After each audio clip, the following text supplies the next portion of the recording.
Hello, weebs. How's it going today? Hope you've been having a pretty good one. Hope it's been chill. I've had a pretty nice one. Tell you that. I'm working with a different light in here. Because when my sister and I were watching El Camino yesterday, she told me that she uses a different one than the blue one.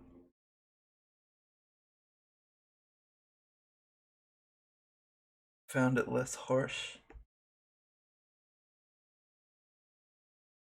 So I'm working with a pink one, and I may allow that to be seen once switch to a game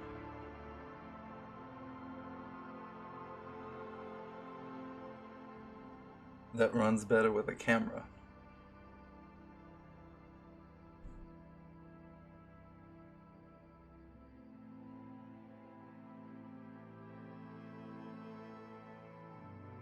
Trying to get all the hairs off of my arms and gloves here. I'm shedding.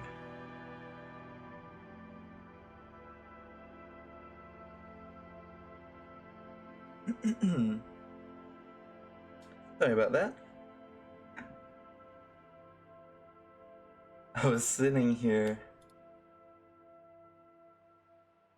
cheesing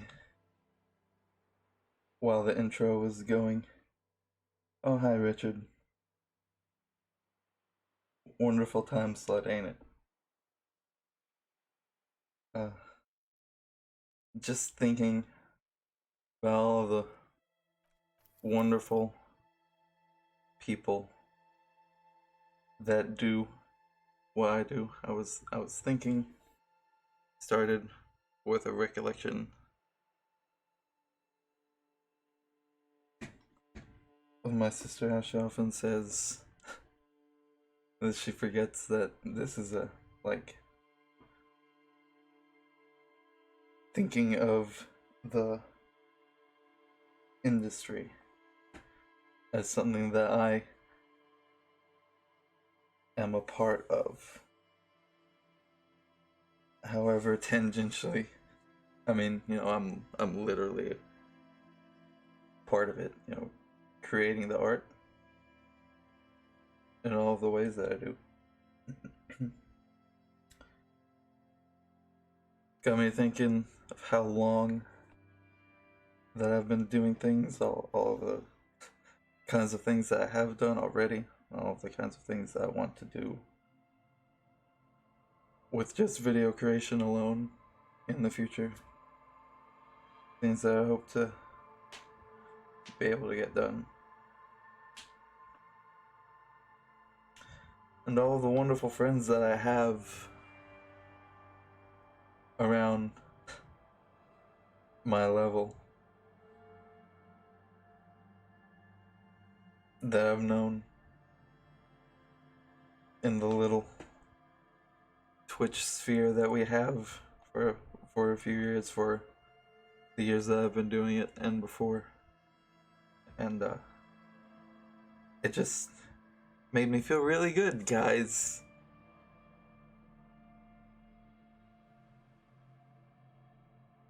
To be part of it and to remember you. So I'm calling you out. If any of you guys ever get to this, just people like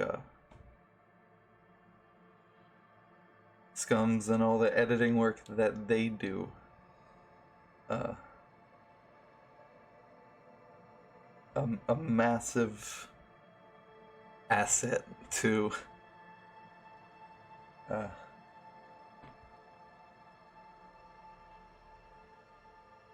to the fans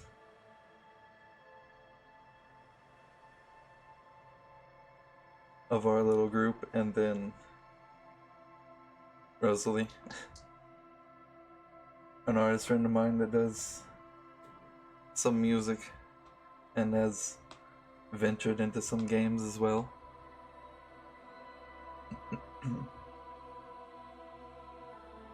And then, yep, an artist friend from way back.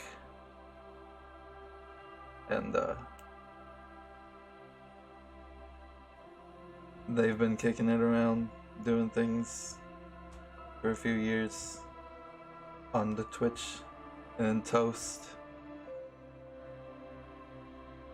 Like, they've been a mod for a while and been gaming.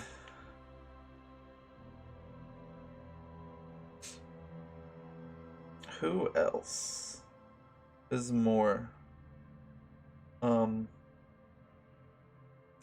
I mean, I could look.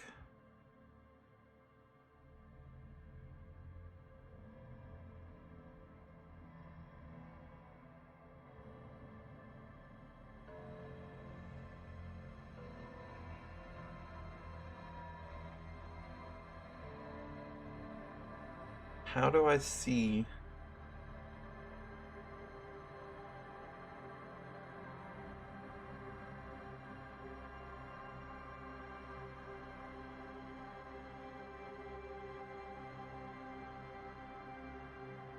How do I see? Oh, I had myself on. Sorry about that. Can I get to my friends somehow?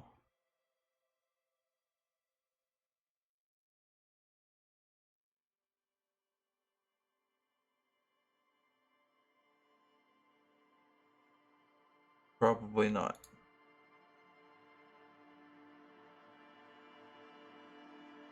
Because Twitch interface is not the best.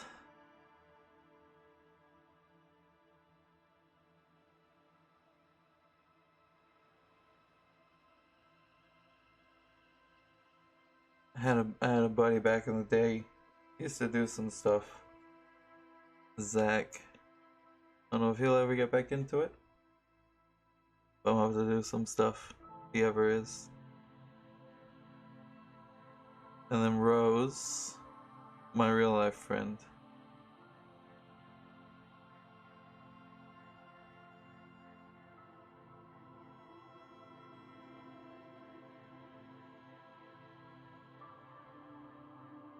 Oh, Patricia Picante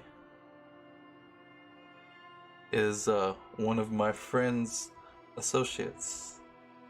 And they're doing a drag show. I'll have to see in a little bit. Any more of my friends do stuff? That's the end of the list. Alright. Enough talk. Let's get into the game. Any more of you guys that I failed to mention? Just know solidarity with you as well. It's good to be out here.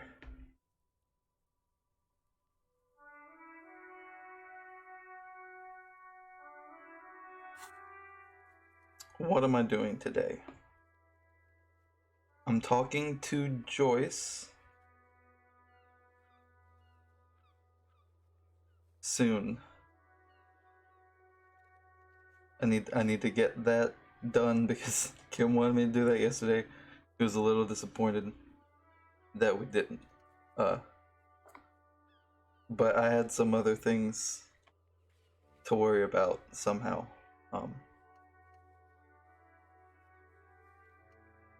I need to try to look into the dead man's soul a little bit before we send him into processing. I don't think I'm gonna take the armor. I think I'm gonna Just let that be. I need to find some smokes because now that we've seen Kim and how beautiful he is, we need to be on the same level.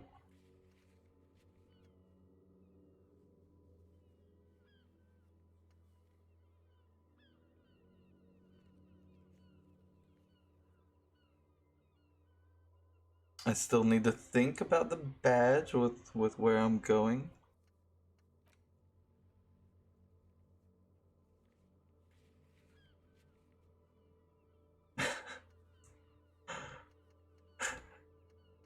I just need to remember that my badge is gone. I guess. Oh, great. Okay, somebody has unauthorized access to the whirling trash. That's something that I need to keep in the back of my mind.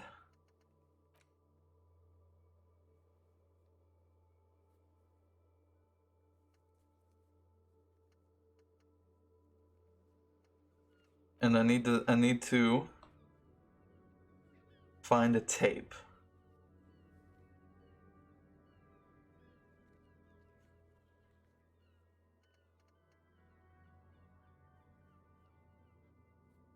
Gotcha.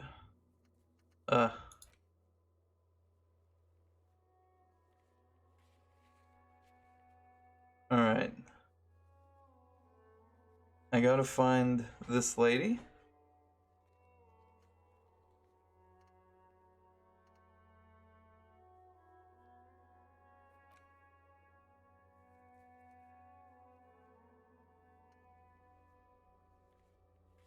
And, do a thing for this guy to get my gun back.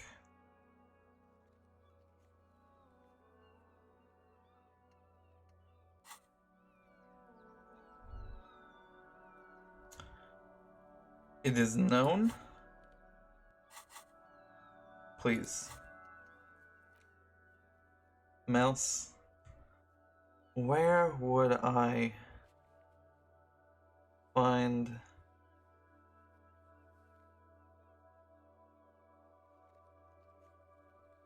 this lady?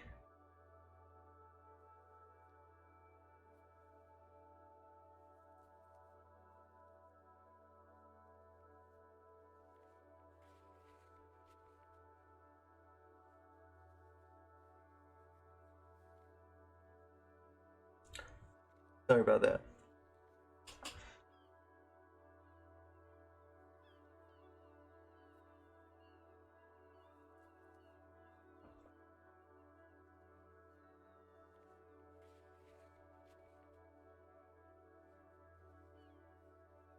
Where would I find this lady, dude?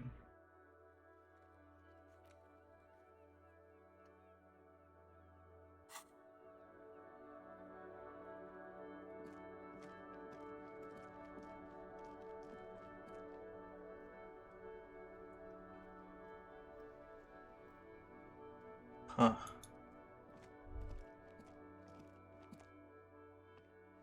I don't know. Did I come out of here whenever I got done? There, I must have.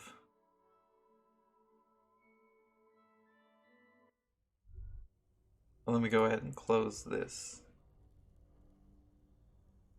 Don't need that up. I wanted to go and talk to these people while I was in this area.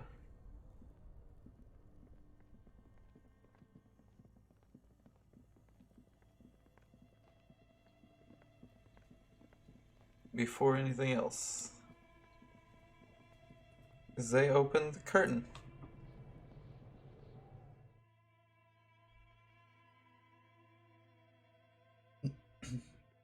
The kind, gentle lady.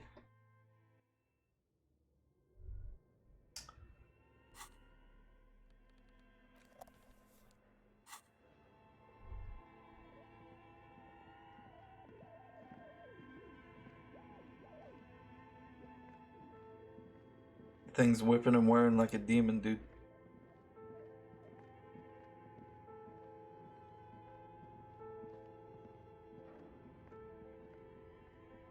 Gives me the willies. Every time.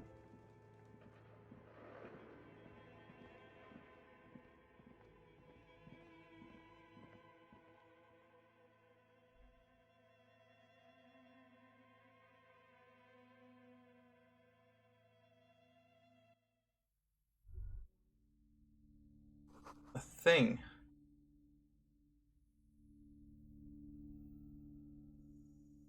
Does it?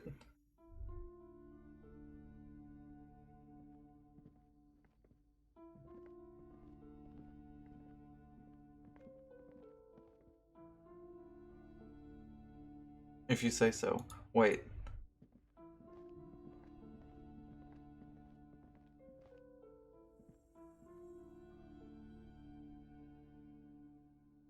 I got to it from in here.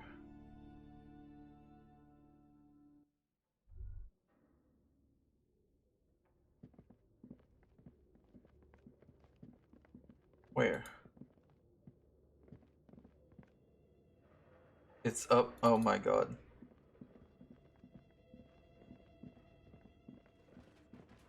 Up the hallway? Yeah.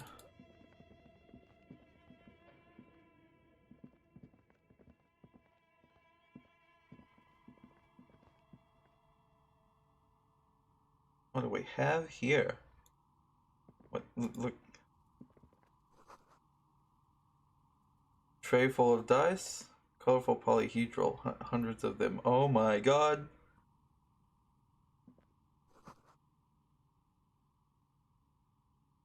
Are you the creator?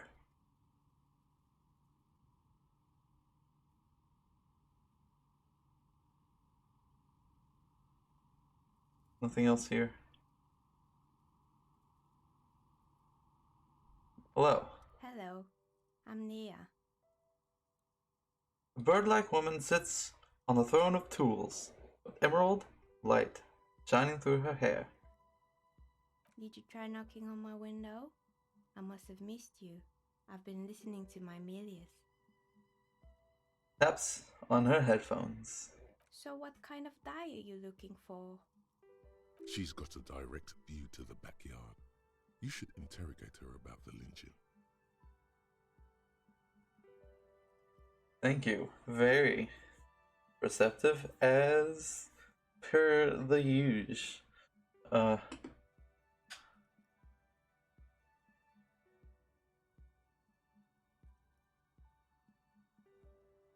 So what is that? Amelia is like a call-in station. You need a two-way radio to access one. That's why I have these. You pats the headphones on the table. Mostly, they just teach you to swear in different languages. But some of the stations can be quite interesting.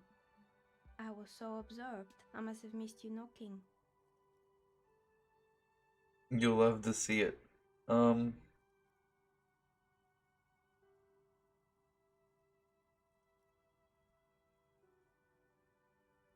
So someone's knocked on the window? What? Then how did you get inside? By the south entrance? You know what? It doesn't even matter. What matters is that you're finally here. Let's talk dice. Did you have something specific in mind? No, I was the one that yelled through the thing. Did you not? Do you not remember? Okay. That's cool. I'm a novelty dice maker. Tell me the name of your role-playing system and I'll make the die you need. That's why you're here, yes? Role-playing games? You know the one made by Fortress Accident. Does that count? It should. I mean,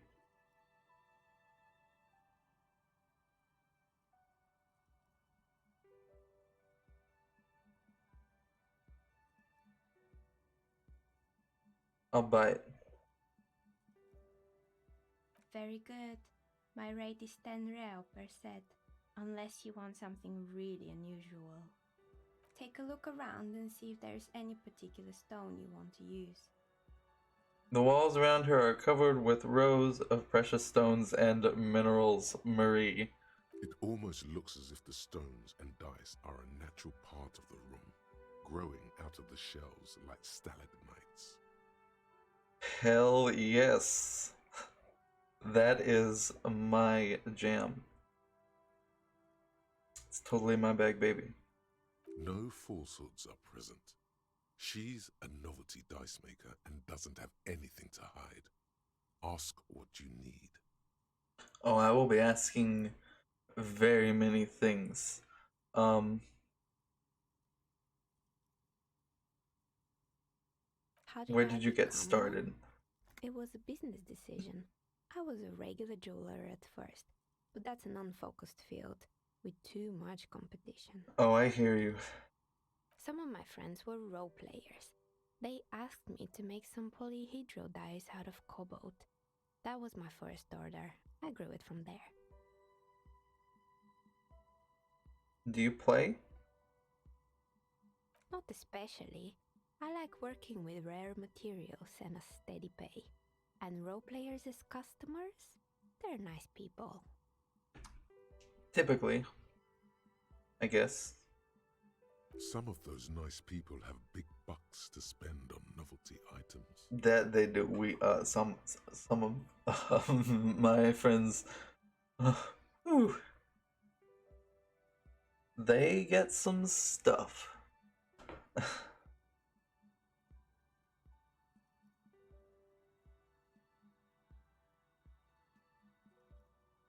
Survey this place. We're inside the chimney of an old central furnace. It's strange, I know. She looks at the ruddy bricks that make up the walls. Even though they've been repainted, there's still signs of coal black soot here and there.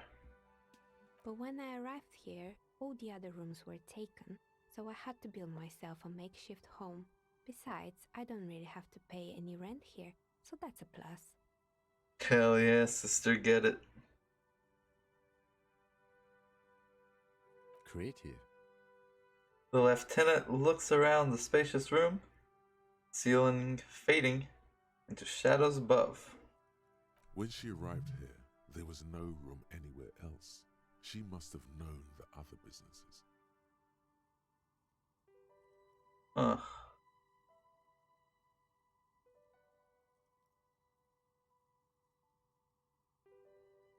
So yeah, does she know about the other people that were here?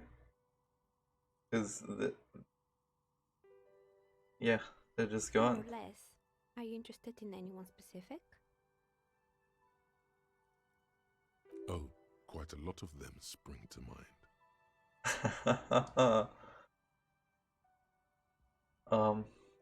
Well, yeah, it used to be a hair salon here, right? Yes, I think it was called Androgynous Orlando or something similar. They weren't a big hit around here. Turns out that working class men don't like genderless haircuts. They're scared of that word. Oh, here we go. A bit of experimenting every now and then isn't bad. Thank you. Everyone needs to understand this. I mean, everybody experiments with things. It's not about the haircut, it's about the confidence.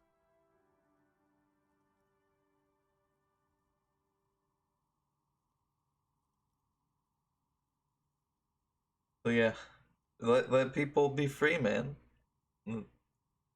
Just let them do some stuff. I guess it just wasn't the time yet. Tucks a strand hair under the headscarf. What about the It gym? wasn't really a gym, it was Artemitep's boxing club. A community project created to steer at-risk youth away from drugs and crime. Hmm.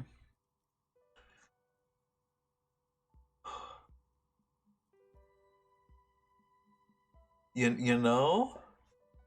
I know a kid who's into drugs and crime. Kuno. Who's Kuno? Eyes narrow in the dim light.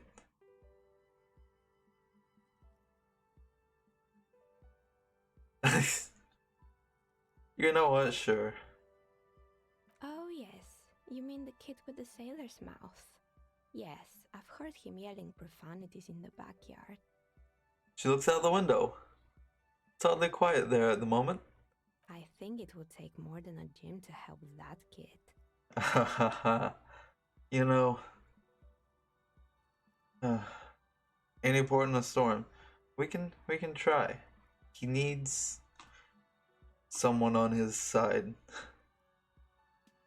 and not someone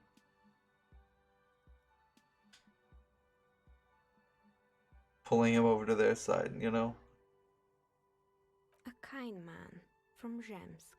I heard he had some trouble with the law when he was younger, and that's why he wanted to start the gym as his way of giving back.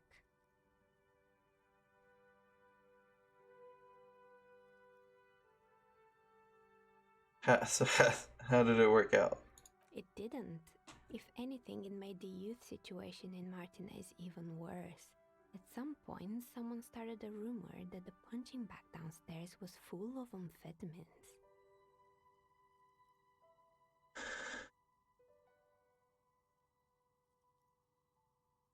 Was it? It's not really full of that. No one would store their drugs like that. Yeah. I mean, I don't know. I've seen some shows. Eventually, the coalition took away the funding and the club went bankrupt. This was a few years ago. It's gotten much more peaceful around the plaza ever since.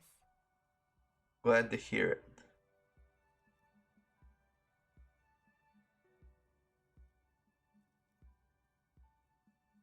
Alright. Yeah, there's a ton. Oh god, there's so much stuff in this basement, dude. Or whatever the hell this is.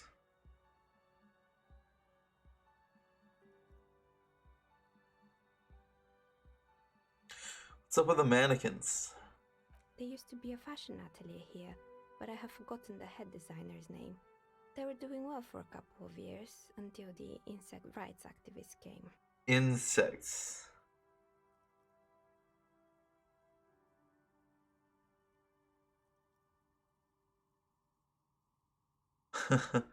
Yeah, the atelier didn't know it either.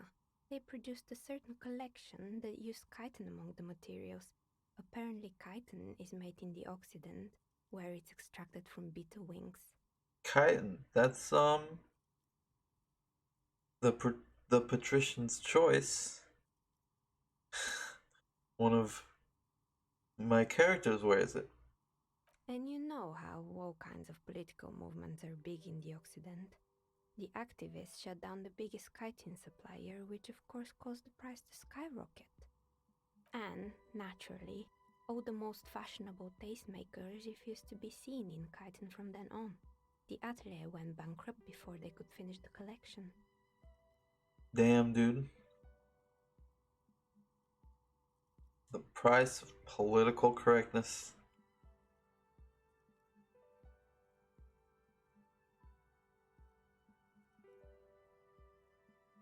I mean, they have brains. They don't have emotions.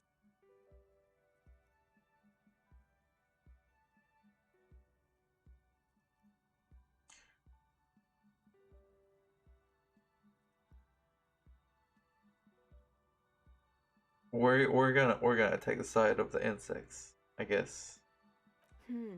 Really? Anyway, She looks at the windowsill where a dead fly is lying on its back legs curls up in a bow tie? What the fuck? Did you kill it? I'm watching you.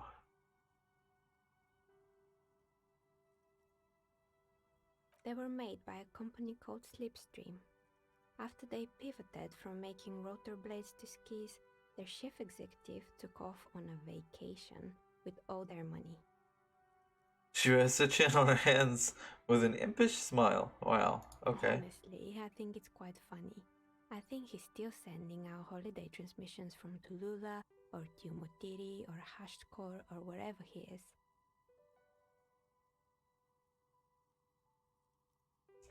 Alright. What do they say? The usual, I imagine. That he's been thinking up all kinds of new business plans and can't wait to get started on them just as soon as he returns. The smile widens before she sees the lieutenant's face behind you. Men like that are a curse. The lieutenant is stern. Sure, but Slipstream is history now. All their remaining assets got seized by the bailiffs in 47. Okay. I mean, I have no idea why those keys and blades are still lying around in the house. Not much use now, I guess. They were just the props. Why return them? Maybe you could make a sword out of one. No, wait, forget it. It would take too long. okay. Sure, that's not something that I could spend my free time on.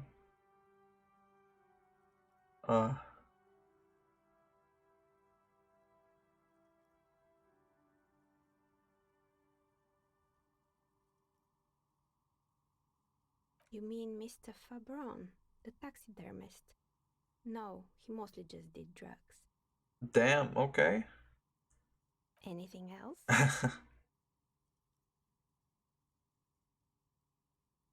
Okay, what about the machine?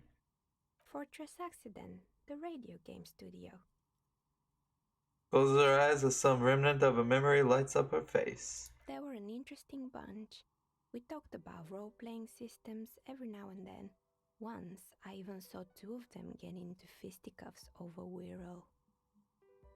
I bet that was hilarious. Fucking gamers, dude.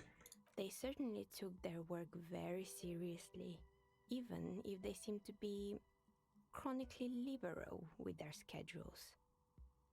Okay, what does that mean? The usual. They ran out of money and couldn't get the project done on time. What happened with the project? Well, I did hear them talking at times. She looks at the hallway as if she can still hear them chit-chat behind her curtains on a cigarette break. They seemed to believe they were historical individuals on some grand quest. She sounds almost mocking when she says that.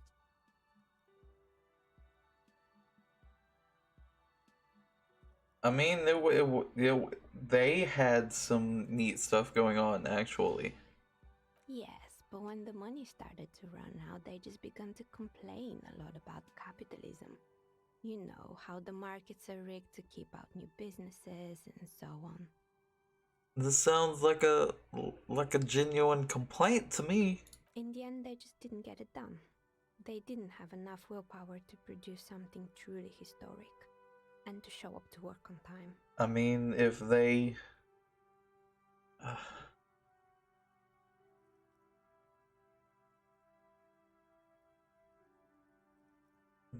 I mean, I guess they could have found some way to get money. I don't know. Keep working on it instead of like just abandoning it. However long it took, I don't know.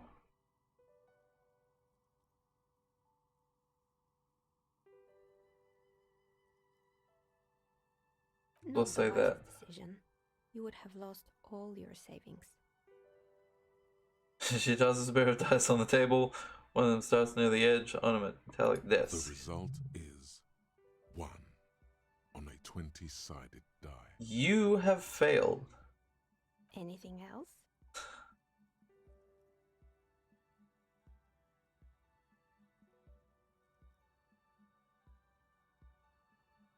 Oh, this one's a mess. There used to be a company that promised to repair Windows 24 hours a day. What could go wrong with this one, right? Oh my god. Okay. I'm already. Oh, don't. Turns out, the business was actually set up as a front for an illicit group that was producing snuff medias. Who would have guessed? Okay. What? What's the snuff milieu? And they never cleaned up the debris either. Now it's just littering the hallway and I have no idea how to get rid of it on my own.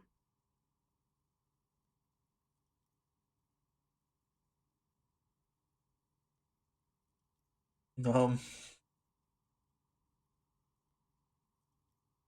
I get my brain wanted to know, so we got to figure this out. It's a Sub Rosa radio station that broadcasts real murders with real victims. Some people pay good money to get off on it. Jesus Christ.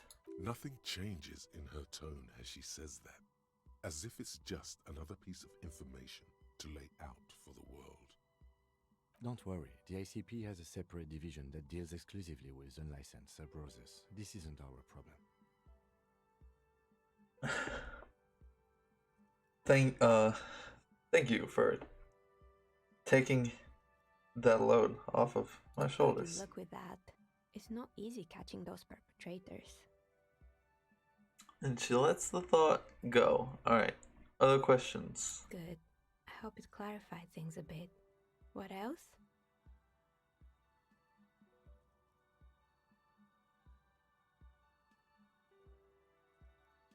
Of course. Tell me what you have in mind. Okay, what are these options?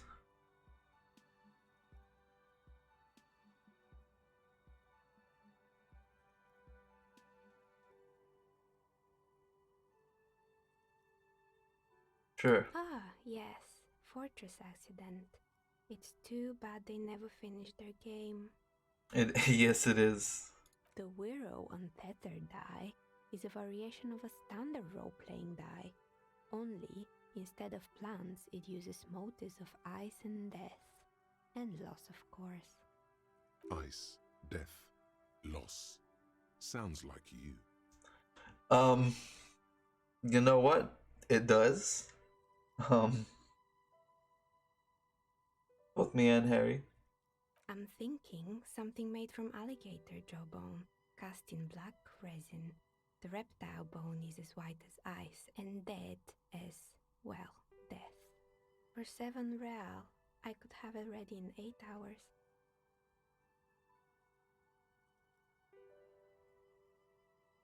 That sounds good to me. Great. See you in 8 hours then. Was there anything else? So, we're here investigating a murder, right? What do you know about the stuff that went on in the backyard over there? Nothing really. I didn't know him. The lieutenant looks at his notebook, then the woman under the large window. Your window looks directly onto the courtyard. You're saying you didn't see or hear anything unusual last Sunday evening? Thank you, brother. I'm sorry, detective, but as you know, I usually have my headphones on when I'm working.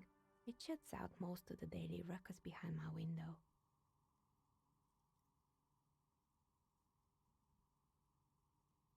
What is that daily ruckus? Well, there's always something going on in the Whirling's backyard.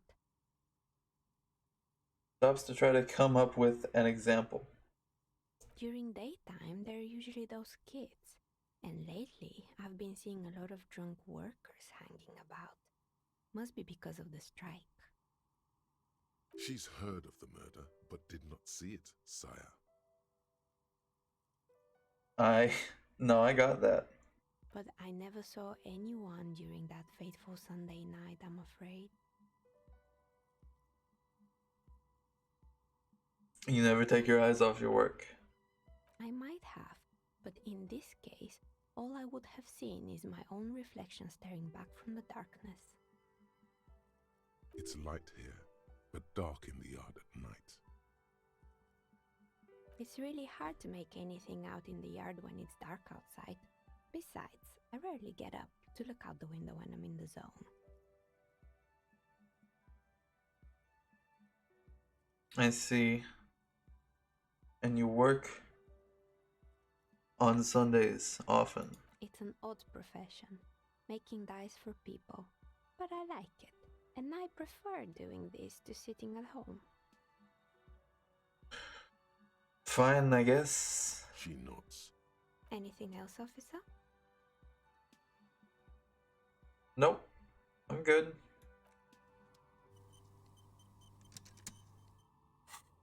So what did that do? I gotta ask her about the curse. Fine.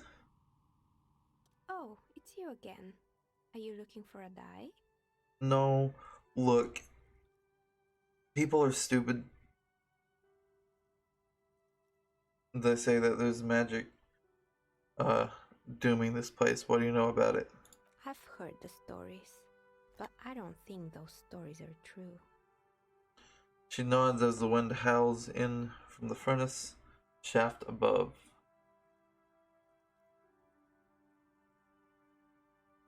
So yeah, Plaisance is convinced that the place is swarming with malicious energies. Plaisance, the bookshop lady? I've heard that her business is doing rather well. Have the energies spared her somehow? Ha ha ha.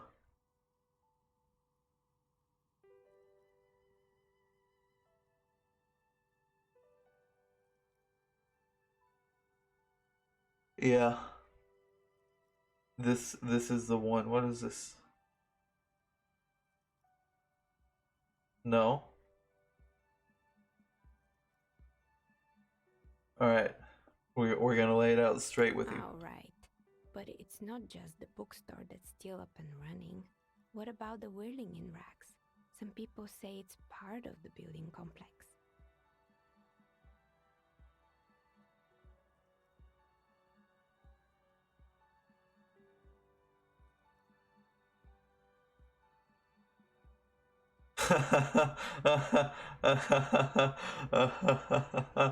uh,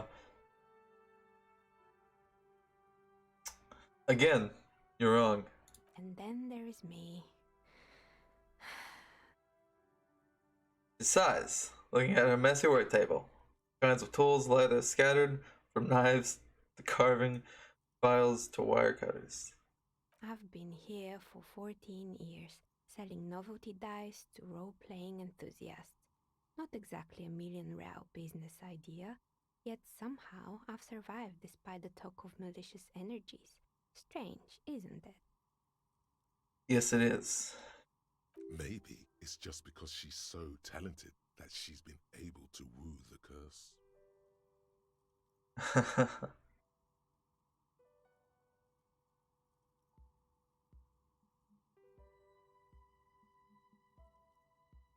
Yeah, I'll be the first to admit that there are many inconsistencies to this so-called curse. I was just about to ask, what do you think? Do you think the curse is real?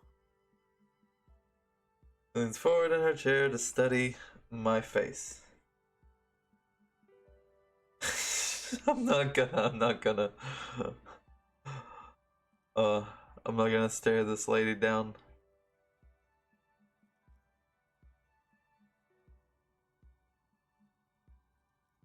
Yeah, I'm gonna be rational, you know. Exactly. Truth is always so disappointingly mundane and boring. But I'm glad we got this sorted out. Anything else I can help you with today? Done and dusted. That's all she has to say on the subject. She's been thorough and truthful, as far as we can see.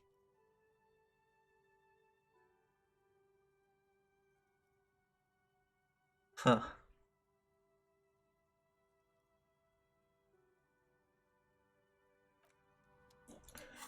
Shivers. Shivers.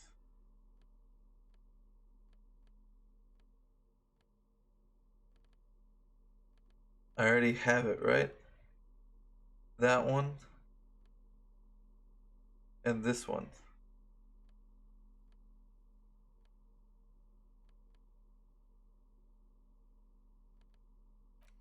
I'm already stacked, yo.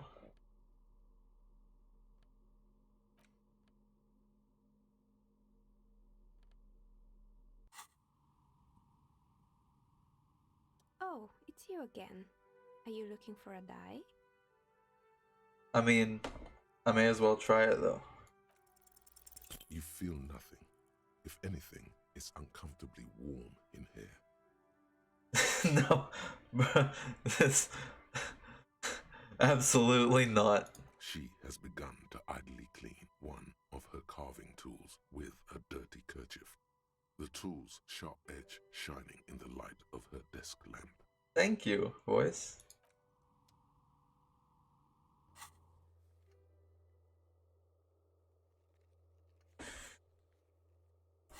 Okay. Yeah. Talk to the lady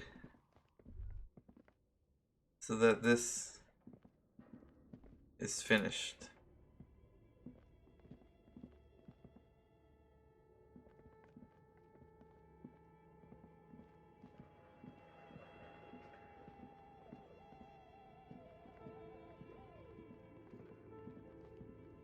This nonsense.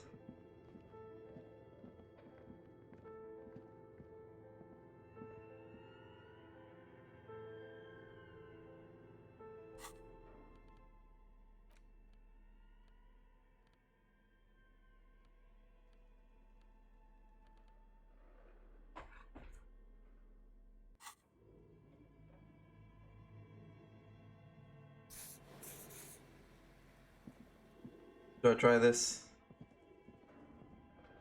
The barbell waits patiently on the floor, like a dog for its master. Sure. Let's do this.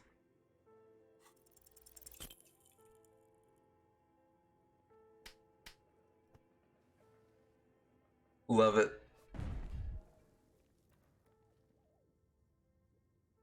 You manage to hoist it off the ground, but the barbell feels wobbly and dangerous. Your hands slick with sweat. Turns out you're no beast, just an old man with bad form.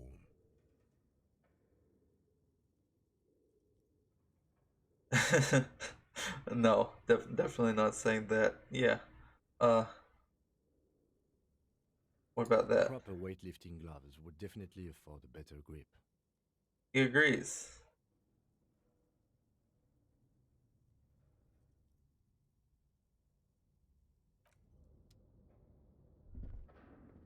I will return. I will conquer you. That's right. I needed to do this. Gonna do this. On here, so that I am. Why is that coming up?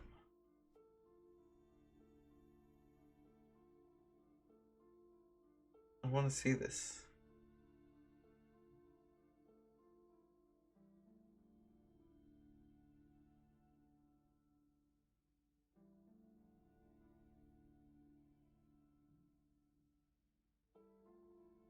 Right, F5 quick saves. Keep forgetting that. Keep forgetting to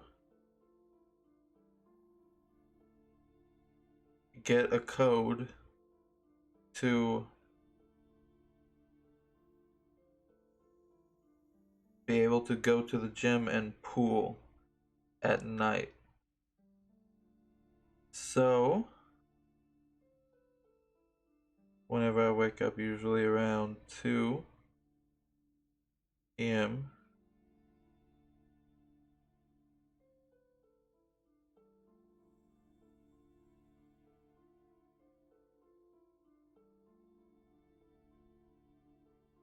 and I was going to add something else to this, but I have forgotten it since then. I'm going to try for just a minute to remember it.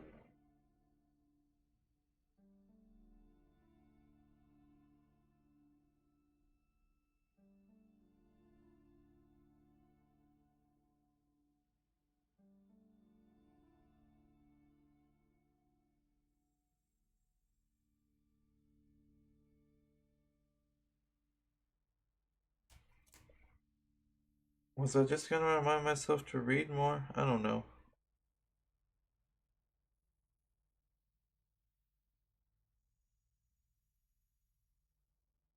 If it's important, I'll remember it later. There we go.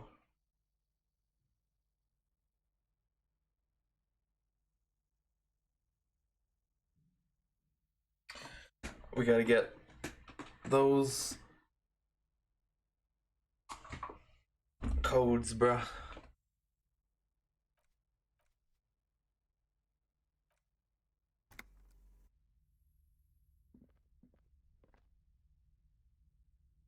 Walk, sir.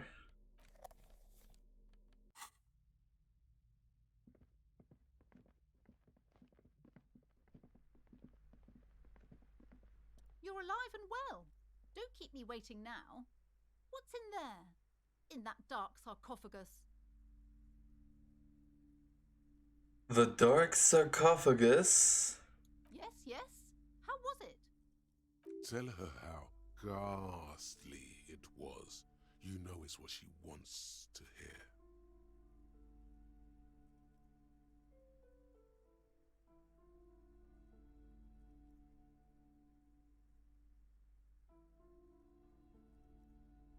It was a charnel house of failed business enterprises leeching life energy from this bookstore.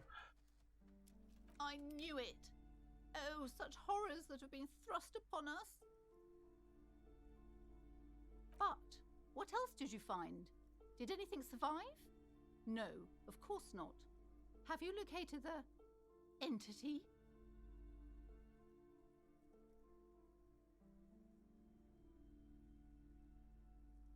Yep, I talked to this entity of yours. Her name is Neha, and she's a novelty dice maker. A novelty dice maker? Well, spit it out. Why does she need the dice? For some kind of sorcery? Sometimes they use the ankle bones of sheep.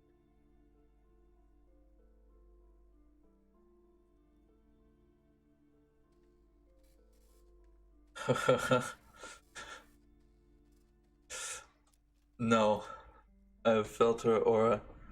She's not the one to blame for this curse. I don't understand. If it's not her, then where is the source of the doom? How did she explain the curse? The narrative she's built herself, it does need tearing down. She's squeezing on the pendant too tight. A drop of blood in her palm. To hell with it. Perchance you ought to just lie, sire. Oh no.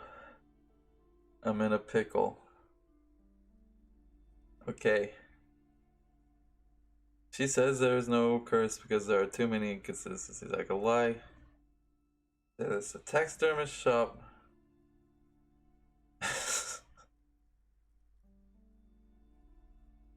uh.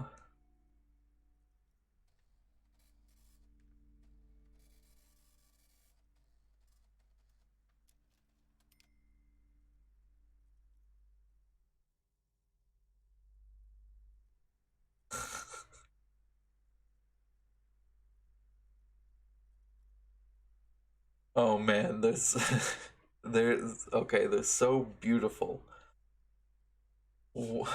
Uh mm,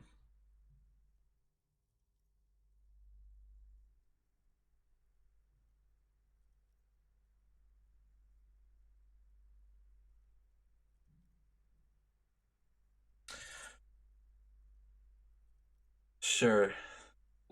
Fuck it. Oh, how horrid! I knew something wasn't right about that place. Tell me, did you find a way to break the curse?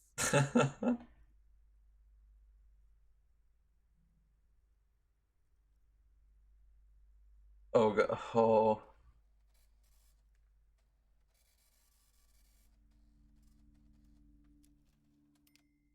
I mean, I gotta, right? I gotta channel the power of disco, baby. Guillaume Lemillion? The singer who made that awful face? Well, I do see the resemblance. Oh my god, it begins. She looks at you with sudden admiration. All that matters is that the energies are retreating. I can already feel the curse lifting. It will be a long time until we're fully free of it, of course, but still. Thank you, officer. Truly, you've brought a better psycho-emanation to this humble bookstore and that's no small achievement. Glad to be of help. She so badly wants this to be over. She would have believed anything. All right then. All's well that ends well. Should we return to our ordinary lives? Absolutely, let's get the fuck out of here. Can I tell you that I've helped? Hi, Ace Detective. Are you here for more books? Nope. Alright, we got a level, right? Hmm.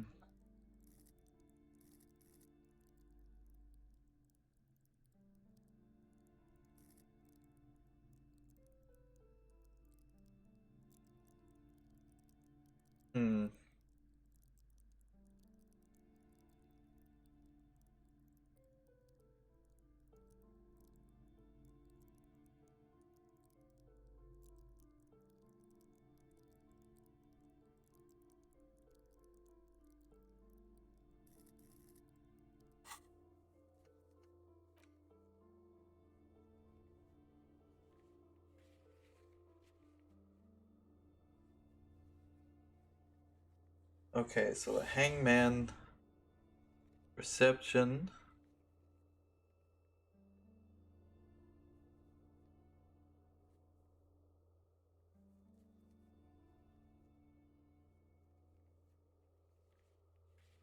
Okay, you're a composer?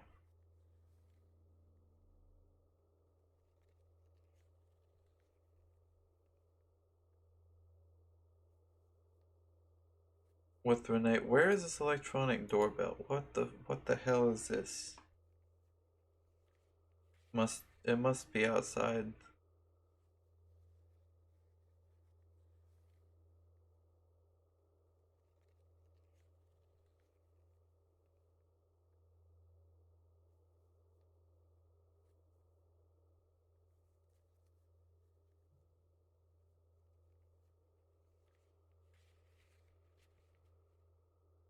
Huh.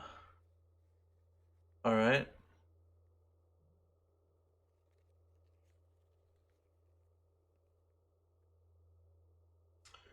Got some ideas.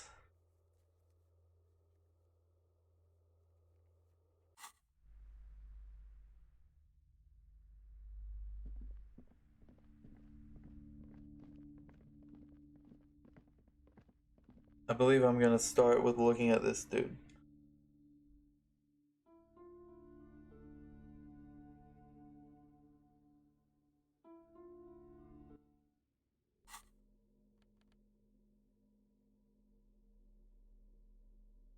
Which I can get to easier, I think, but by just going around.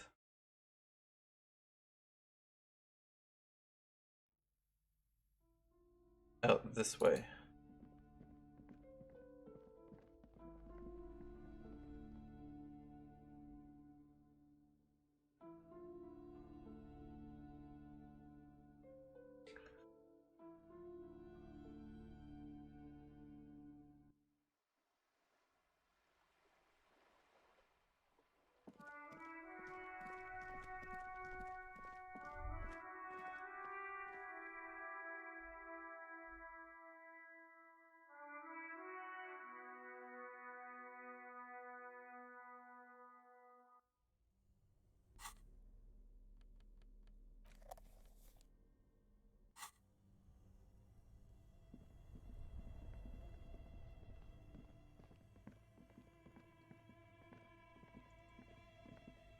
Alright, my friend. The bear's eyes are still glowing red.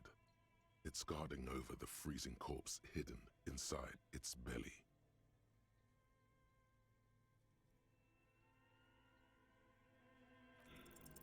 You touch the dead man's body. Oh my god. His skin is cold, light blue and silvery in the light of the fridge. You still have no idea where to begin, or what to even do with him. It'll come to you sooner or later. At least he's safe here until then.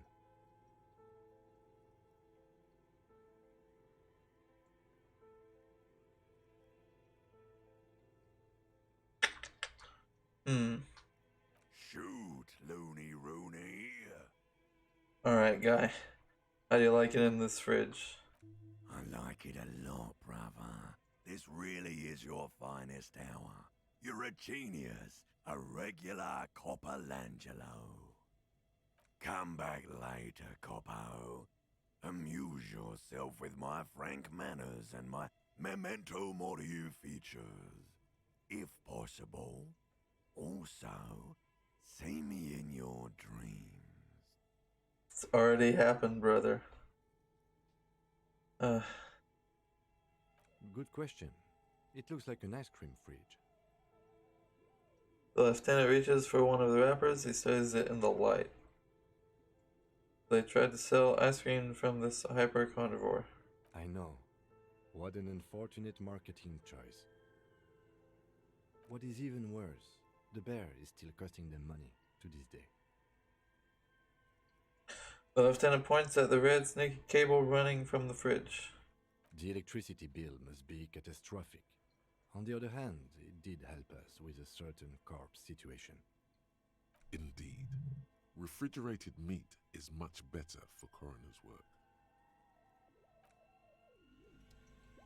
Damn. Okay.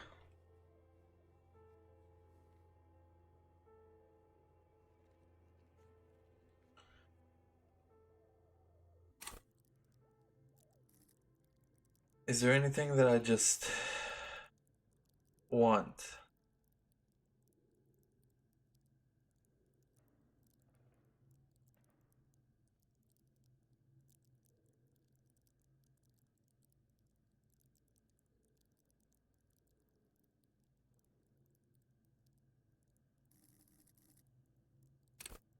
Maybe more conceptualization. Sure.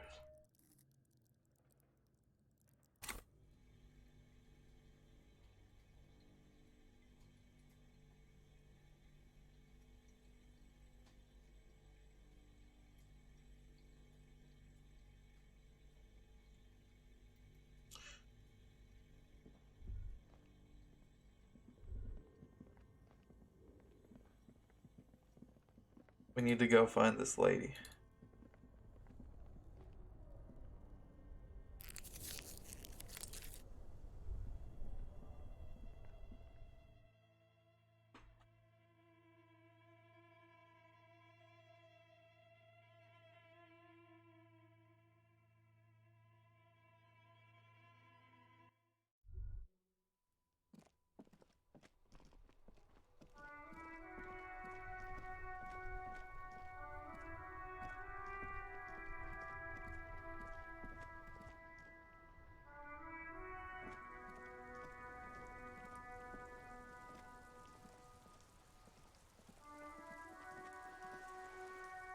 Vigilance officer, what can this old carabiner do for you?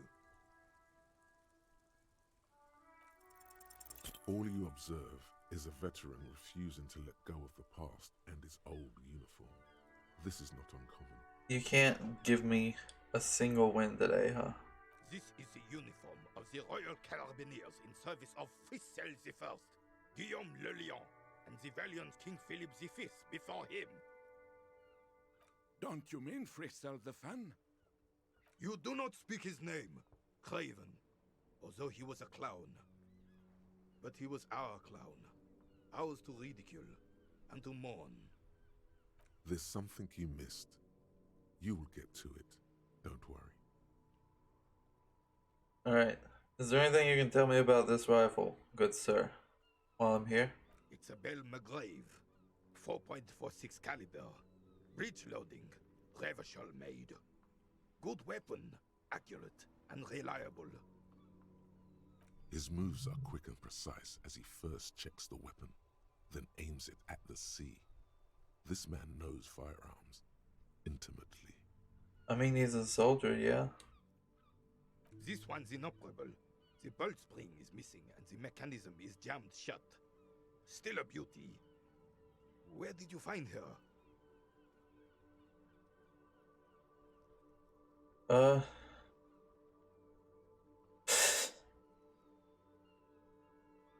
I cannot tell you. I understand. Unfortunately, I don't know what else to tell you. These BMs are an antique. No one uses them anymore. The ammunition is impossible to find. Alright, thanks for your time. See you later. Did you have a thing? Officer, the mere sight of police in Martinez makes me feel safer already. How can I help you?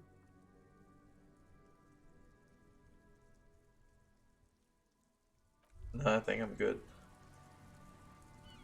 What is this?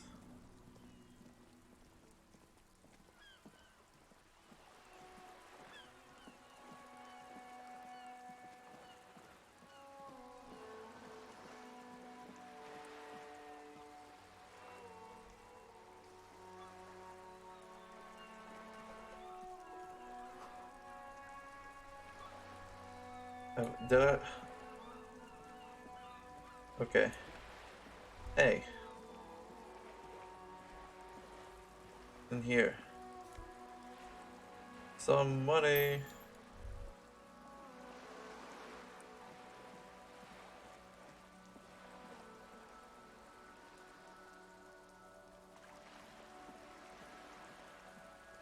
Pretty good, pretty good. The sight of bullet holes stirs something in you, making you forget the lieutenant's surname.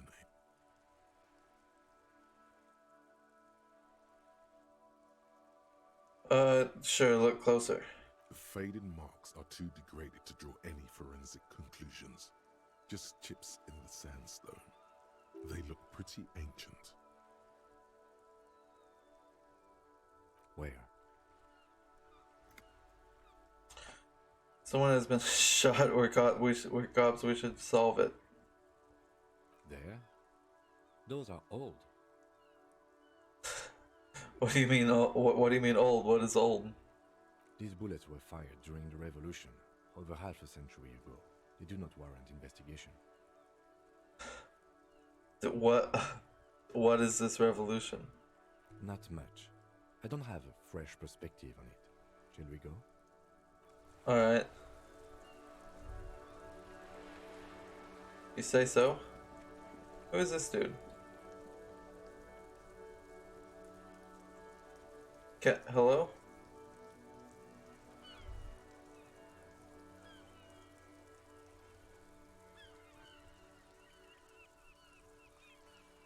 Cannot interact with the man.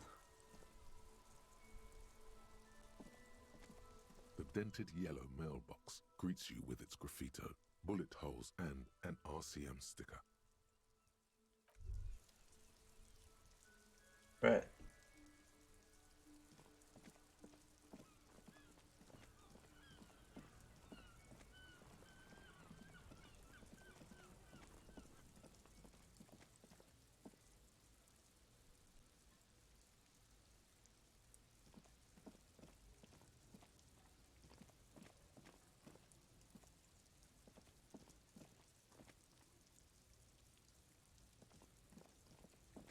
Uh-huh.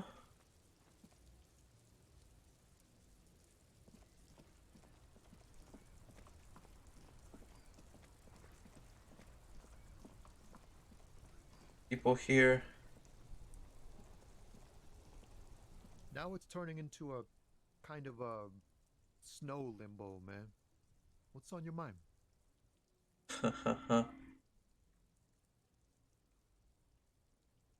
Do I see anything? His eyes. Ease into Nope. it. Don't go too far.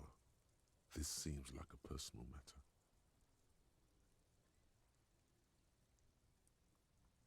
Oh no.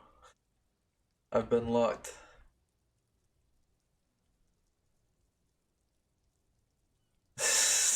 I want to know about yourself.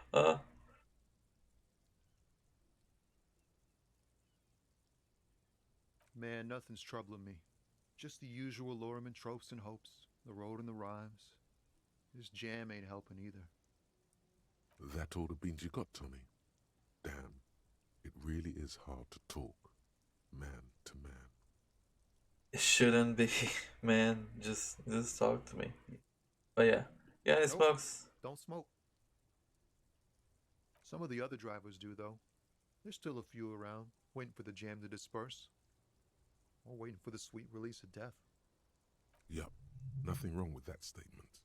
Your senses have nothing to add. You left the ask around elsewhere. Alright. You could also check the kiosk down the street. Frit. With 3 T's. Rebishaw's weird. Very weird, bro. See you later. A kiosk could have some? Where?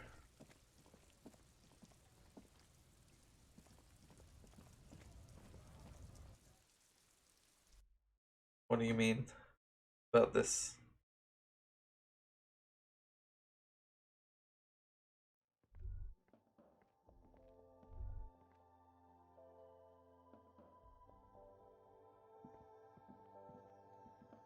A small cabinet on the wall is filled with various medicine bottles, nasal sprays, and blister packs. They all bear the Saint Baptiste Pharmaceutics logo.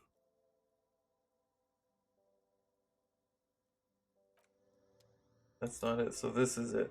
Up here. A colorful display of cigarettes and alcohol bottles line the shop wall, inviting you closer. The bottles wink at you in the light. The smokes too glitter in their wrapping. It's like looking into a kind of heaven. Your knees are weak. There, in that dark green glass, all in vain. The great flowing river of warmth, wine, alcohol, beer, alcohol, love, alcohol.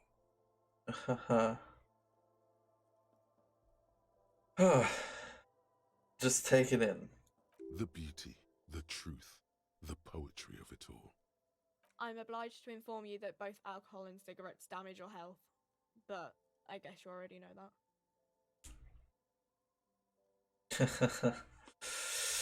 that. Yeah. It's happened.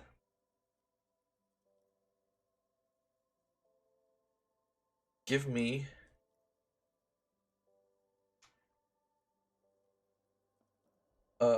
all the information that you have on your products.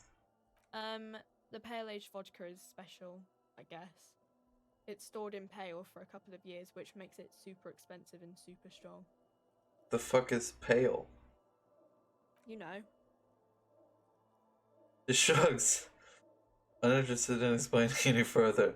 Okay, I guess. What'll it do? I mean, I already said it'd hurt you. I don't know what else they do.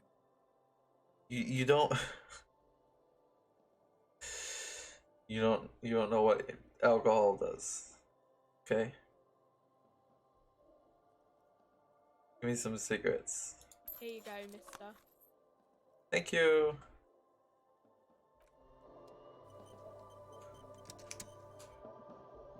A small cabinet on the wall is filled with various medicine bottles, nasal sprays, and blister packs.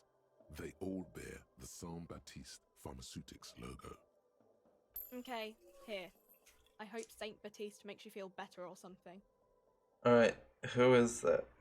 Saint Baptiste, you know, the pharmaceuticals company.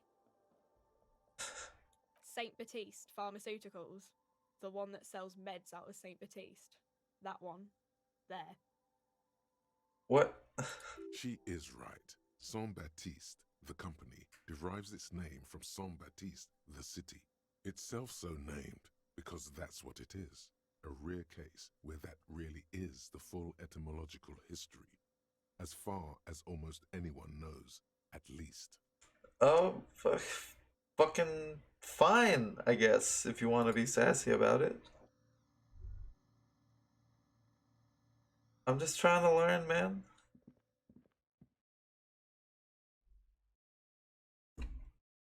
Trying to be informed of the situation that I am experiencing around me.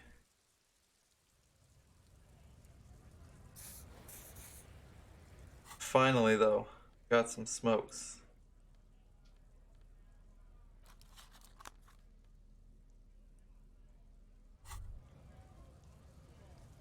There it is, a brave little army in your pocket.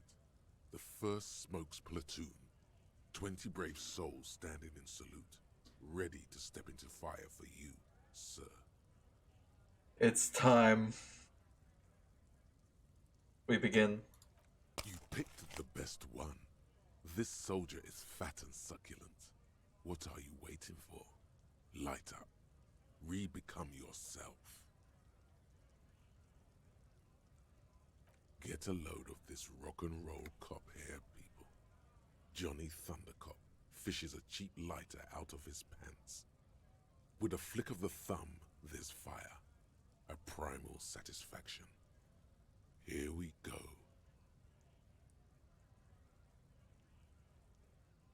The lighter's dark green disposable plastic.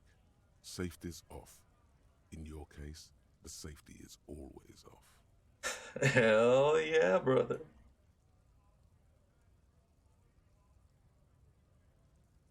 What are the repercussions if I do this? So let's get this. Repercussions? There's a high risk of glory, with a mild chance, cool genius. Smoking makes you into an intellectual. Everybody knows that. Well, now you have to be smoking the right kind of stuff, though. I don't know if a cigarette's gonna do it. It will help you concentrate a bit. That much is true. It will, activate subconscious centers of your brain so that other parts, can focus more. Yeah. Let's do it. Thick, warm smoke gets sucked down into your lungs. Immediately, you feel a warm nostalgia fill your head, body, and soul. A nostalgia for yourself. The man you were in your youth. Johnny Thundercop is back, and he's chill as balls. Chill as balls. You heard it here first, folks. It did actually raise my intellect as well. Jesus Christ.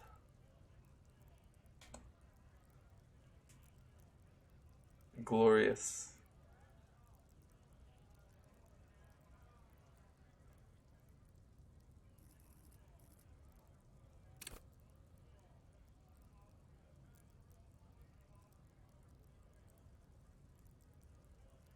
I'm hurting you with that, that's right.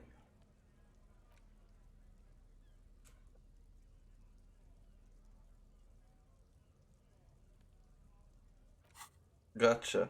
Alright. We've done it. Now, I need to continue to try to find this lady.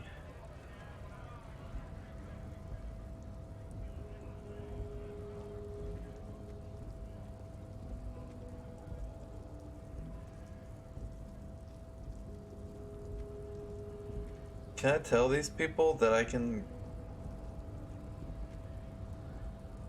been able to get around them?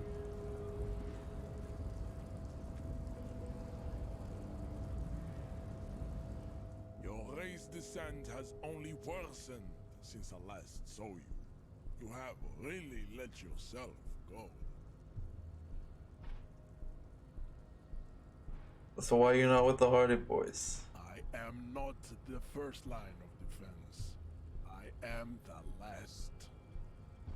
In addition, these so-called Hardy Boys are an effeminate clique of bodybuilders. Their company is spiritually degrading. Classy. You pick up on something artificial in his tone, like he's putting on an act. This is unlike him. He is usually more himself.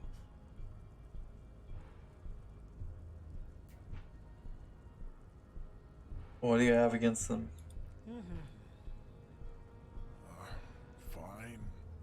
They have recently fallen under the influence of a possibly sexually perverted female vagrant and a narcotics peddler. It's shameful. Oh, really now? What do you mean by this? Find out for yourself. Endomorphic blob. Wow. Blob. Interesting. Maybe I will.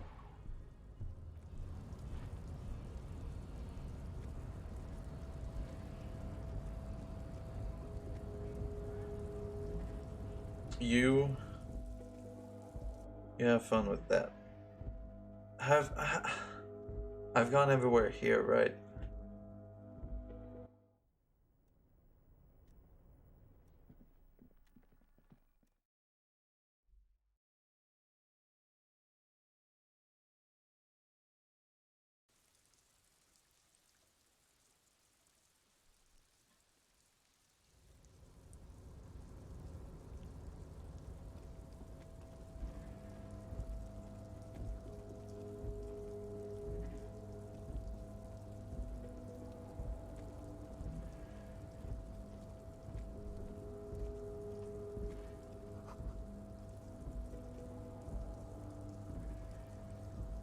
Looks like a forest under the snow.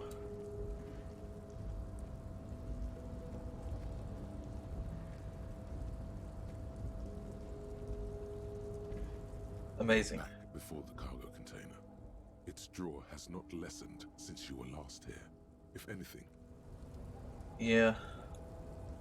Yeah. I can walk up over here, and I can't get to here. Do you have anything else for me today? Oh, hey, mister. I knew you'd be back to talk with old Leo here. Yes, I did. It's like Lady Larice said when she opened a bathhouse in the basement of my apartment building. They can only get so far before they're aching to get back. And lots of folk really did keep coming back. Alright, No any trouble at all, mister. No trouble at all. questions? It's like that old saying goes, wisdom withers if not shared. And old Leo is always up for sharing. Alright, did you write the notes about the banners? Oh, yes. I leave all kinds of notes for myself. That old head of mine ain't so good at keeping things in no more. I almost forgot about the borscht. What was the borscht? Oh, yes. I've been taking special whirling borscht to the men every day since the strike started. It's very, very good. Makes a man feel so warm and happy. I feel like I could take on Mr. Renadan's boar dogs every time the lunch is done. Oh, so what do you mean by taking the soup to the men? Is it for the striking? Yes. I'm taking it to them. The borscht keeps them happy and in fighting spirits. Makes you all warm inside. They brew it in the whirling in rags.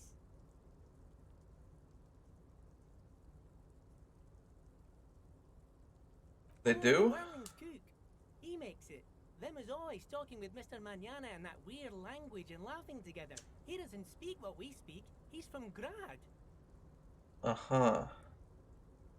I must investigate this borscht. Oh, sure, mister. Sure. You do that. Yes, sir. He didn't actually understand what you meant. And now he's just nodding along. Do you work here? Yes. Everybody needs a job, and this is mine. I'm Leonard, by the way. Leonard Bellick. But everyone calls me Leo. The guy, he raises his hand in a welcoming gesture. I'm like Mr. Everett's right-hand man when Mr. Edgar is out of town, and Mr. Edgar's right-hand man when Mr. Everett is away. Actually, Miss Beaufort is the right-hand man, but she's a lady. Who is this, Miss Beaufort? A real pretty lady with a skin like those Douai Sucre candy bars my missus likes so much. Them are real nice to suckle on once the dinner is done and me and the missus... Did you have to use the word suckle, bro? But I can't listen to the radio all the time. There's so much to do around here and I'm always busy keeping things running here. Yes, Leo. I am. Yes, I am. Leo. Who is it? Oh, Lizzie. She is a real sharp tool. Mr. Everett put her through some fancy school Oh my and everything. fucking East of god, the bro. river. 4 years she was gone, and when she came back, she was all fancy and lawyerly. He respects that word. That's obvious. But she's a real nice girl. Grew up in this here neighborhood. Knows everybody and gets along with everyone. Real pillar of the community one day, I'm sure. If me missus and me was to have a child, I'd be real happy if she turned out like her. But she can't have kids. Oh, bro, no, man. Doctor Lemaitre said so, and she knows about such things. Been a doctor for almost 50 years, she has. Sighs and falls silent, watching you meekly with his blue eyes. So Everett trained a lawyer named Miss Beaufort. Interesting. Oh.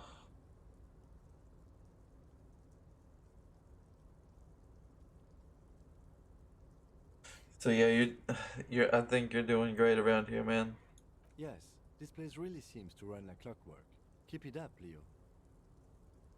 Well, thanks a lot. Coming from you, it means a lot, really. You didn't think it was possible? The smile becomes even wider. Sometimes I feel some of the guys don't really get how much I bust my ass for them here. But you guys are alright. Alright, see ya.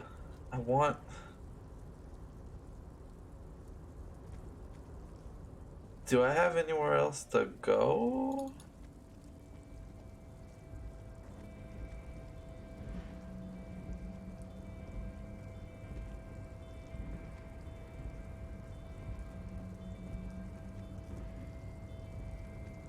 I don't know.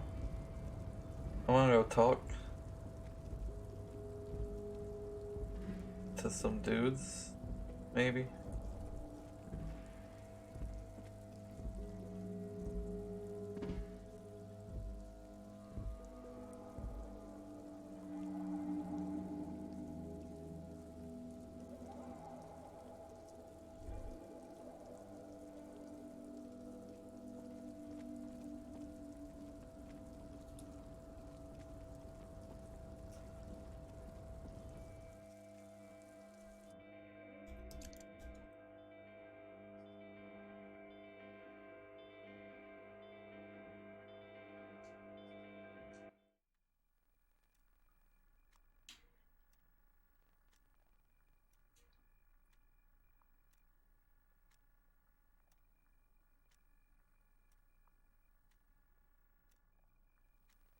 Okay.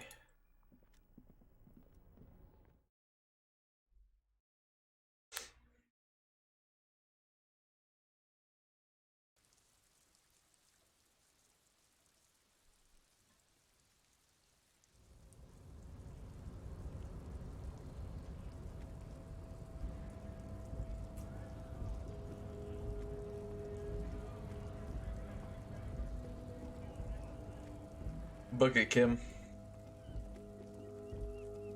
We got things to do today.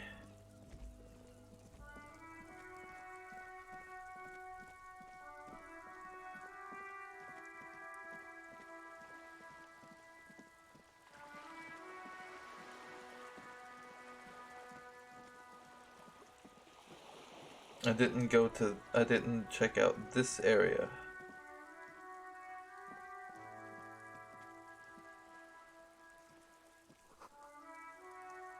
Inside the frame of a motorcycle in repair and the tools used to disassemble it.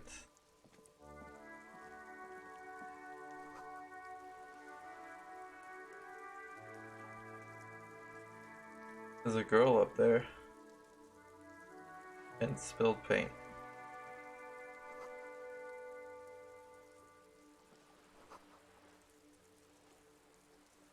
Oh, signs, okay. Oh, hang on.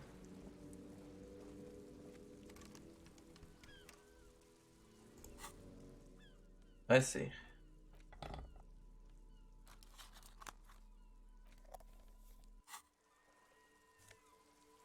Oh! You better keep walking. Interesting. What are you? Signal blue naval coat.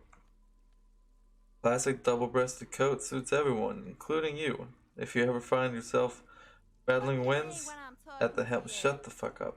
I'm talking here. Who's rude? At the helm of a ship in the coat's heavy fabric has got your back, even if moths have left a few holes in it. Hey, up here, piggo. Oh, you're talking to me? The streets will flow red once more. A great torrent rushing down Rue de Esperance. You wait and see. Girl stares at the sailboat by the pier. I'm sorry, I didn't know you were talking to me. I thought you were talking to someone else. The streets will not flow red with anything. Who are you? I'm Cindy the fucking Skull. What else do you want to know? Date of birth, blood type, the last time I was tested for Hep C.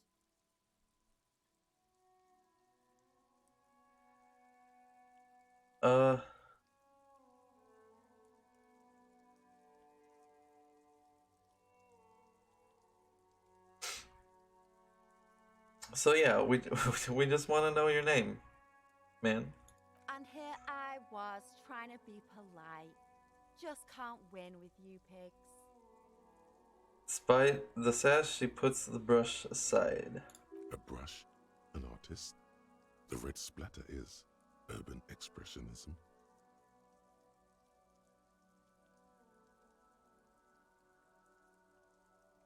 Hmm.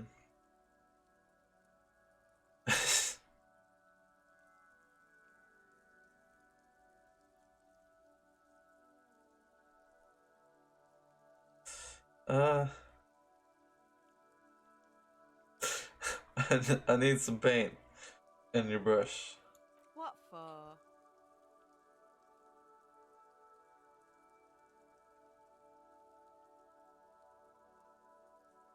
For art. For art. Well, if it's for art. But what kind of art are we talking about?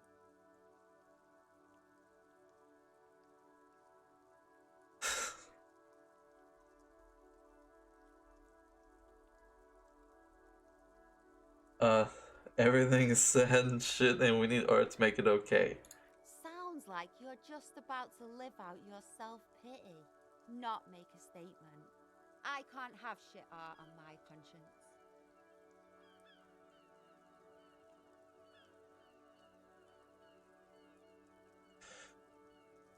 Oh, really? Sure. You're about Fine. to cry internally, aren't you, Piggy? Pathetic. Just give up. Art isn't for you. You will see. This is crazy.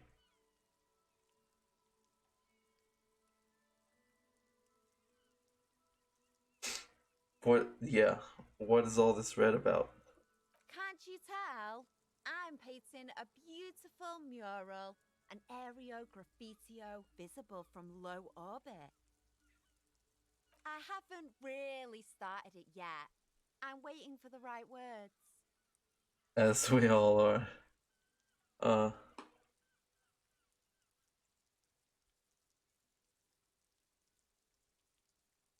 So you don't know what to write?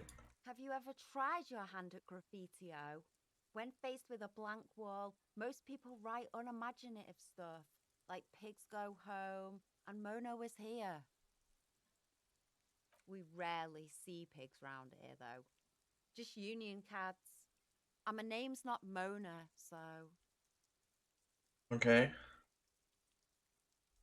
What's up with this building? This place is severely lacking in havoc. Not even the occasional trash can fire to break up the tedium.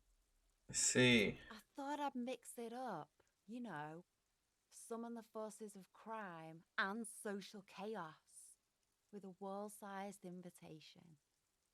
I hear you. I guess I have an opinion about this.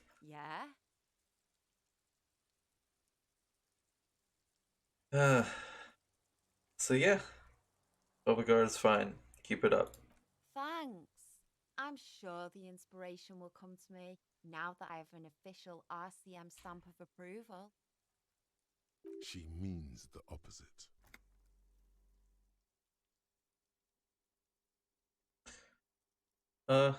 You know anything about the murder? I ain't no snitch, pigstein. Go forth and forage in someone else's shit. No shortage of squealers in these parts. Actually, there is a shortage of people who talk to us in a normal, calm, informative manner. Thank you for explaining for me. We weren't put on this earth to make your life pleasant, fucko. Look, hey, we're trying to help people. I don't think I've done anything bad. Yet. I'm sure I will. But I'm trying, man. Later. Watch your back, ungulate. You've got eyes on you. Why does art inspire you so much?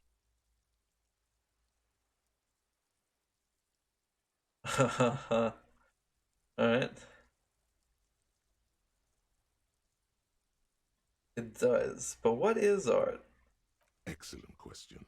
Art is a diverse range of visual, literary, auditory, and performative creativity.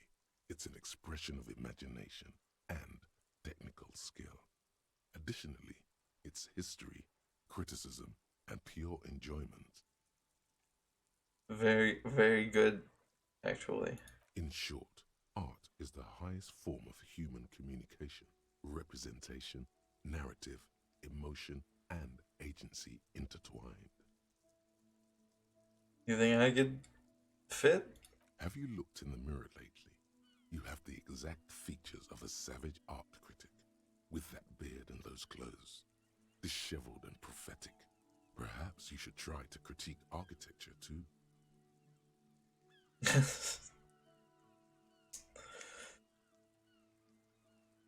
Hold on. Is architecture also art? Of course not. It's autism, box drawing, masturbation with a ruler and a sextant or whatever they use. You should demean and criticize the genteel institution of architecture while extolling the virtues of the pure arts. I mean, I guess if that's how you feel about it. What about music? Only the most experimental kind.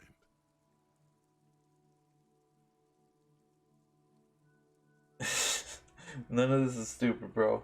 Alright, Yes, let's see. Let's do it. Substance. No vapid representations and reproductions of social mores as made manifest in stuffy biennials. We're talking real, living art here. Become the art cop. Half art critic, half cop.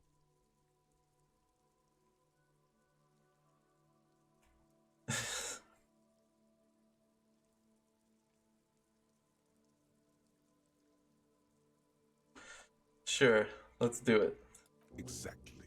It's not only your duty to only catch the criminals off the street, you must also apprehend criminals of the printing press and the gallery, the trite and derivative artists and writers of the world. Go ahead and provide savage criticisms, art cop. The world is yours to rip to pieces and reassemble. Beautiful. It's about damn time that I get that. You have to unlock this with a skill point. Right, okay. I'll have to remember that. Next time I level up. Gotcha.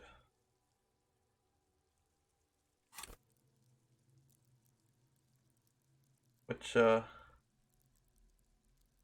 is in one more experience.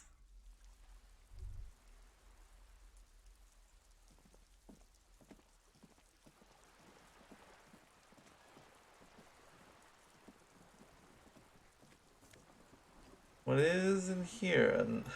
Another Nosafed. No, that's not Nosafed. This is what is this one?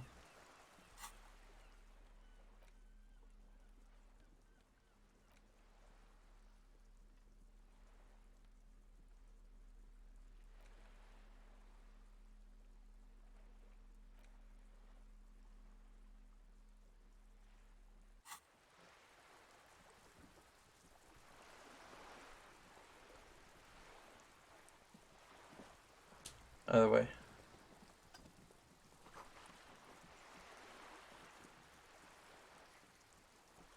Uh-huh.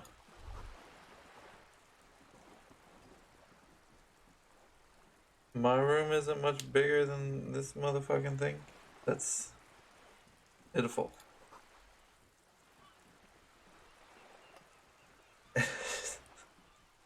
way to rub it in. I think this is a lady.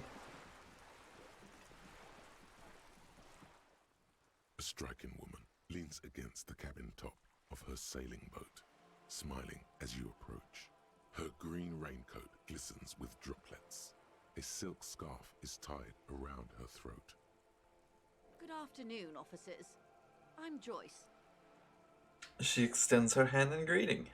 Joyce L. Messier. I represent the board of Wild Pines, the owners of the harbour. You gentlemen must be from the RCM.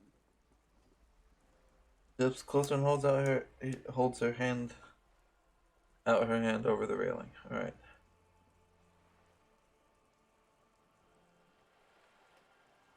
What gave us away?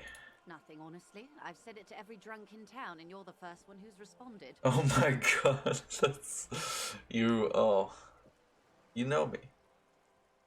That's a very interesting way to go about things. Relax. She meant it in jest. I know, clearly. Shit. Alright, sure. I'm glad to see you here. Our grip is tight and cold. Like steel. There is strength there. If she wanted, she could sink her nails deep into your skin.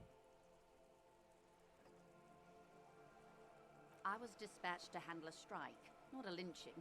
Anything I can do to assist the RCM in this matter, I will, gladly. That is good to hear, madame. My colleague will take the lead on this interview. I should let you know that he is recovering from an unusual medical episode. Very unusual. But I can assure you of his ultimate competency. It's been a little bit of a doozy here. It's See, I'm used to a normal world, and then I've been thrust into this one that's all wacky and cool and hip. And maybe not a steaming pile of shit. He's trying to signal something. He wants you to play up your condition. It happens quicker than a shooting star. But did the lieutenant just wink at you? Oh, you bet he did, baby. We are like two peas in a pod. We got this thing on lock. How interesting. I wish you a swift recovery. In the meanwhile, you have my full cooperation, and the full cooperation of the Wild Pines group. Alright, so we need... Keep that in mind. That's something that we need to be doing, is being sick with this. So I think it's cool to start with this. Why, yes I am. Looks at the deck under her feet. Green and white sails float overhead.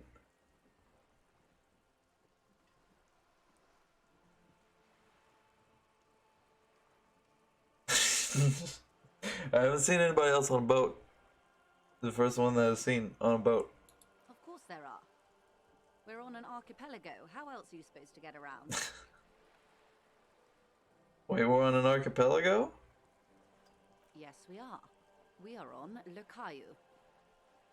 Technically, the neighboring Ozon and Fas Alamer island groups are archipelagos, while Raikou, by contrast, is a single fertile landmass, the fourth largest island in the world.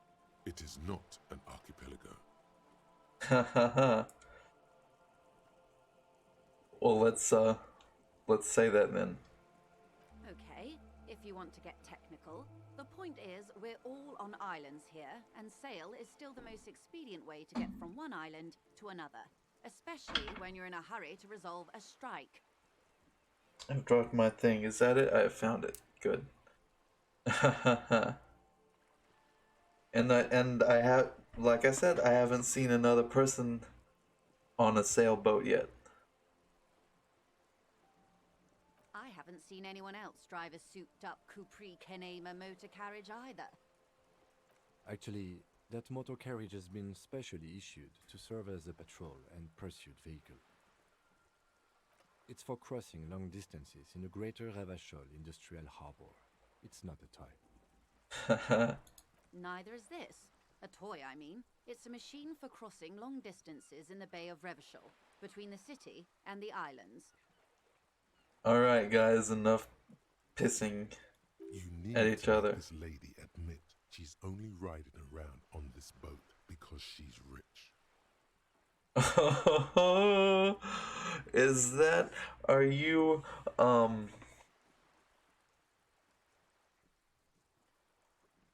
fine, I guess I do. Before you do, it would be pertinent to ask other questions. Gather more info on this boat of hers. Alright, does she have a name? The boat? No. It is called Cordelati 19 because that's the type of sloop it is. Oh, now see, that's where you went wrong, is because if you like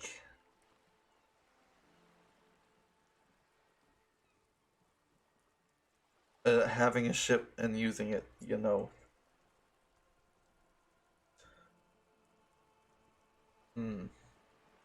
What kind of boat is it? It's a pleasure craft, a 19 pacer. It also happens to be rated for Category 1 racing. Though these days I mainly use it for business. Mm-hmm. My sloop?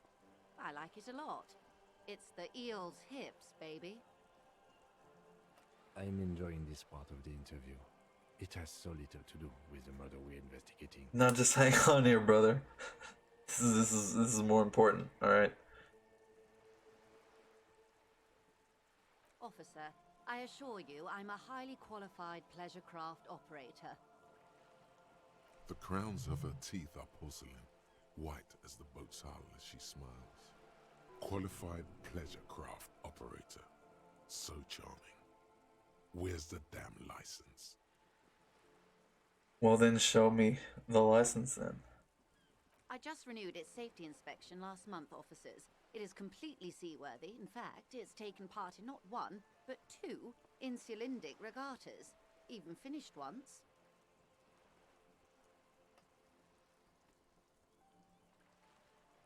Yep, still need to see a license though. Actually, you don't.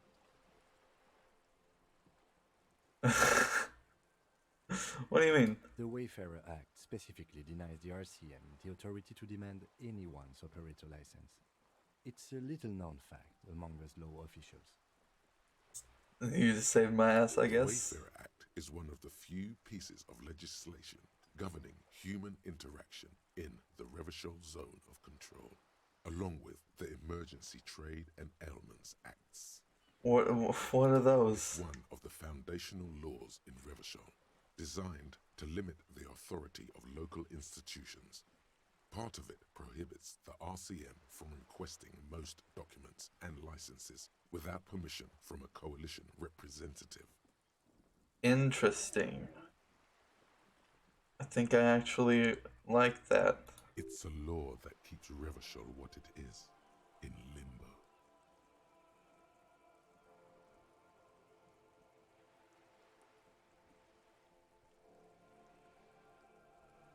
I mean, yeah, anarchy is pretty cool.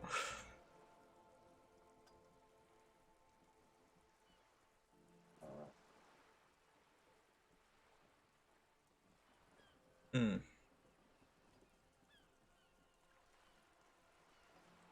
Is he saying this in a good way? Or not?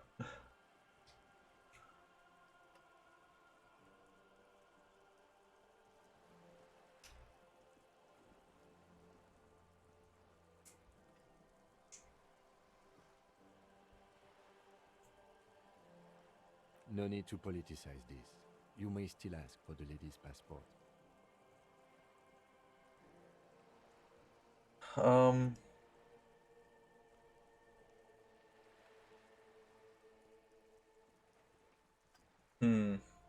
Do I want to now, though? I don't...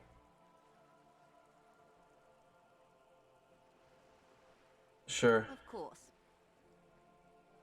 Searches the pockets of a raincoat, producing a bundle of documents in a sealed plastic bag. The woman is silent, smiling while the waves lap against the hull. In your hand, under the plastic, a light blue passport saying, Republic of Vespa. The coat of arms has a lion and an ostrich. Seagent. The Republic of Vespa, formerly the Republic of Vespa Messina, was once a dual kingdom. An amicable parting of ways produced two constitutional monarchies. Vespa, the richer of the two, is an occidental nation known for its proximity to the Pale and its exotic financial derivatives. Anything It else? is a stable country, and yet there has always been something ominous about its perfect stability. It's a place at the edge of the Mwindi Isola, overlooking the Obisunt Isles, fracturing into the great unrest of the Pale. Okay. Gotcha.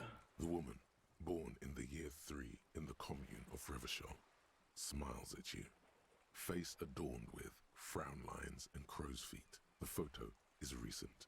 The name reads, Rejoice Leighton Messier. So it's Rejoice. Yes, but please don't call me that. Why? Joyce is much more efficient. Fish. Oh my God, Melvin. Okay. You're only worried about everything working efficiently. Got it. My husband is. I have dual citizenship. A Vespertine is handier when traveling. Gotcha. She nods and returns the plastic bag to her coat.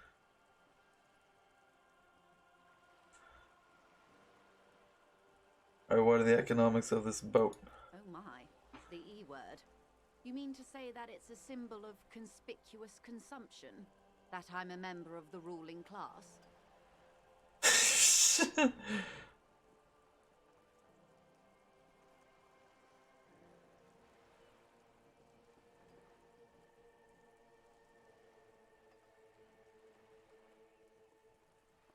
Yup. Let's do it. Detective, may I remind you that Mrs. Messier is a professional negotiator. It doesn't look like he thinks you'll best her in single combat. Then what does that say? Does it say docking reserved for residents of Rue de Saint-Ghislain, 33A? She points to the plaque on the side of the pier. 33A? This old proletarian haunt here. As I said, plenty of people drive boats, of all social strata. Alright. But it's the eel's heels? Come on now, come on now. Your synapses flesh. We've done it. Oh. The blood's pumping.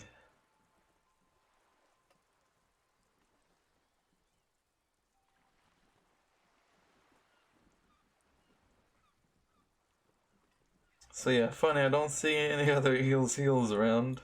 You mean eel's hips. But point taken. I am a bourgeois woman, and this is my fast, light, interminably bourgeois boat. I have beaten you. Get fucked, lady.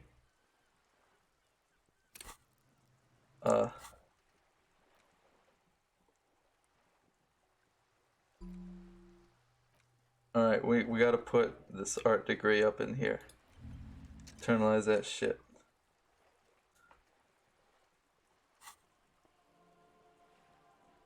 Good. She takes a sip of her thermal cup. We have discussed the boat. So what do you do for the Wild Pines? We do. I'm afraid I don't speak for Wild Pines as a whole. It's a giant undertaking. There was a touch of discomfort there. She wants to merely represent. So what do they do? The Pines' core competency is logistics. Container shipping, freight, that sort of thing. See those airships there, blinking? Those are the shipping side of things.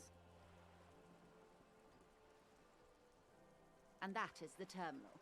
Another subdivision deals with energy, oil and gas exploration, offshore platforms. To the east. The Wild Pines Group is one of the original Revacholian Indo-tribes.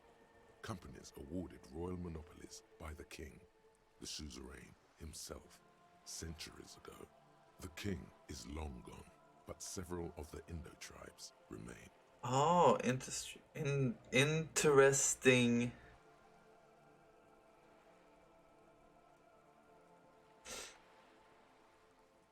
What are the other Indo-tribes? Jean-Baptiste, Elysium, an unknown entity known as Brightest Star.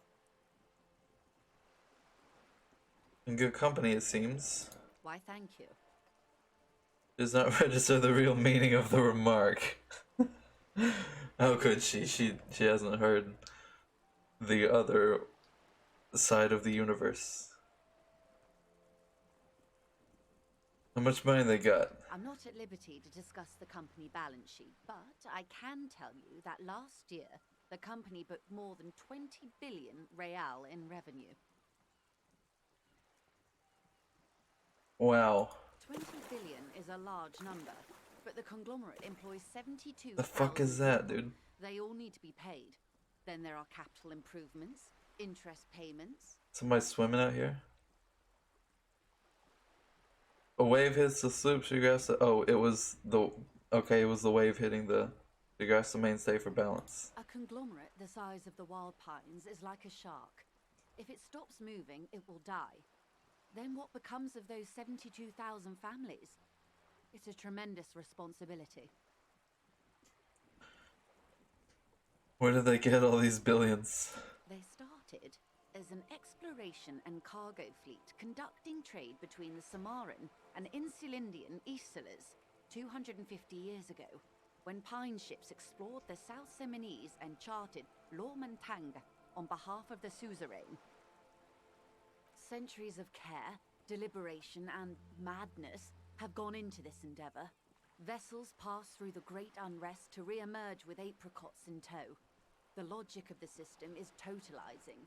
It's taken everything from its employees to build it.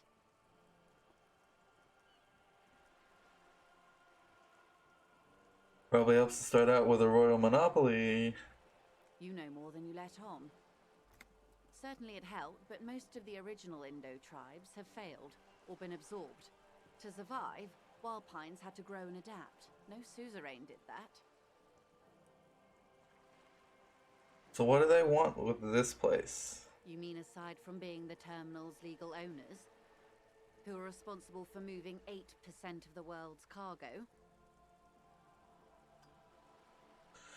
That's quite a big number. Yeah. You don't keep it moving, the workers do. The company is nothing without them. We built this district. We. There it is. She owns up to it. Haha. All the best parts of it. Rue de Saint-Ghislain, with its bastions. The plazas Meteor and Mosaic. Even some of the old street lamps have been put back thanks to the investments from the WP. Points behind you where the seawall rises. Before Martinez was swallowed by the industrial harbour, even before it was part of Revachol, long before Terminal B was erected here, the Pines built it as a resort for its Revacholian employees. A company getaway, for a weekend or a summer holiday. Then came the revolution. But that's another matter. I'm here to make sure the Pines can fulfill their responsibilities to the place they built.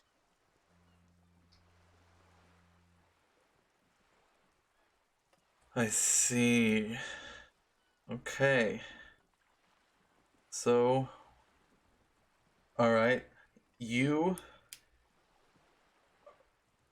dealing with the strike first. Strike happened first. Tell me, the strike is probably linked to the lynching, so tell me about this strike. Everything.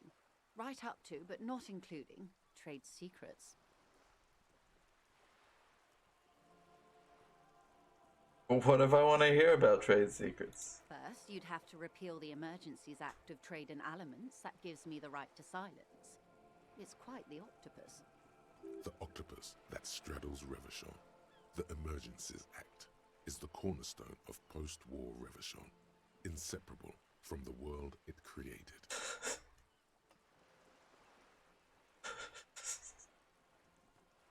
I don't want to disturb an octopus. I am glad you see it that way. To repeal the Act would mean repealing the coalition government, the one that leases you the right to police West Revachol. You'd be shooting yourself in the foot, in other words. Gotcha. But I am derailing us. You wanted to know about the strike. What is your role in the strike? I believe In this the situation? official title is Senior Labor Negotiator. In practice, I'm a grocery clerk. I relay the union's demands to Wild Pines and return with Wild Pines' counteroffer.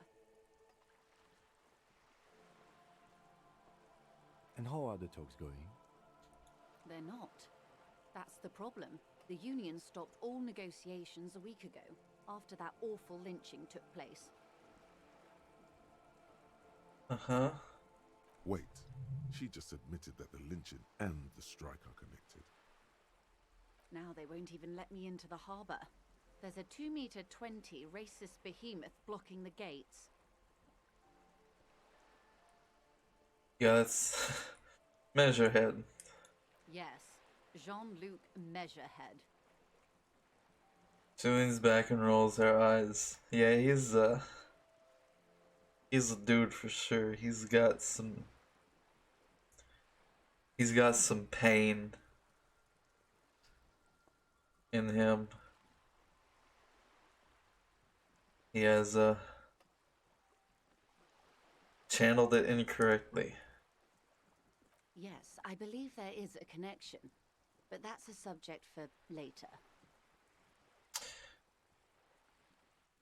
I guess it is. So, were the talks going well before the lynching, though? Let's say I was not making the kind of progress I'd hoped for when I first arrived. And when did you first arrive? I arrived 3 weeks ago. Yes, in the middle of February. The bay was still partially frozen then. I prefer to do these things on site, like the RCM. But the strike began in December. Looks at his notes. I wasn't the original negotiator here. I took over after Mr. Gaumont hit a wall with Mr. Clare, the union boss. Mr. Clare refused to speak with Gaumont despite concessions he'd granted the union in prior negotiations. Is okay.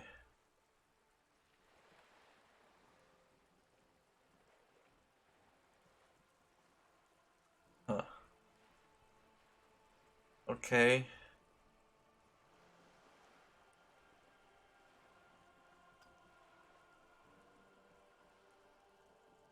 Oh, I'm understanding this situation better. Sorry, just don't worry about me. This isn't the first time the union has gone on strike. Harry has finally made some connections. Heavens no. There have been 2 prior strikes. Both times the union won significant concessions, including overtime pay and a medical plan. This time their demands are more, I guess you could say, aggressive. Ludicrous, even. It's meant. Okay. Well, so what happened to Gaumont? Mr. Clare told him to... how did he put it? She pauses to compose herself. Fuck off, midget. Gaumont is short of stature, you see. That's not okay. Keep in mind, this is a negotiator Mr. Clare has worked with before, and who was more than fair with him and the union. Oh god. Alright. That sucks. Big time. So what were their demands? as I find this thing that I have dropped yet again. There are leaflets everywhere and banners. What did they say again? Oh, yes.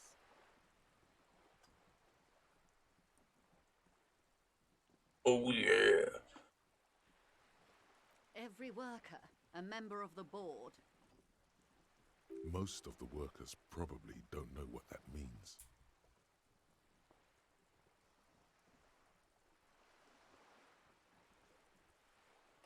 I like it. It makes sense. Then you might also like their other slogan. Demand democracy.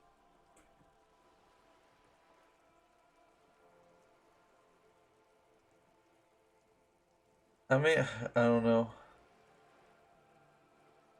That is, you know what? That's a good one. Personally, I don't think it has the same pizzazzo as every worker a member of the board.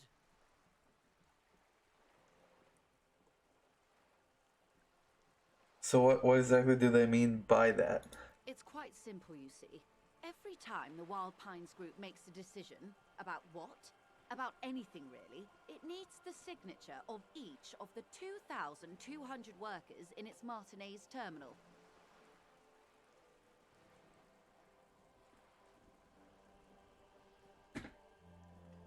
Just so you understand, this is but one of 22 terminals owned by Wild Pines. Essentially, not only are they kings of the company, they are also kings of the 72,000 employees of Wild Pines Group. An opening gambit, surely.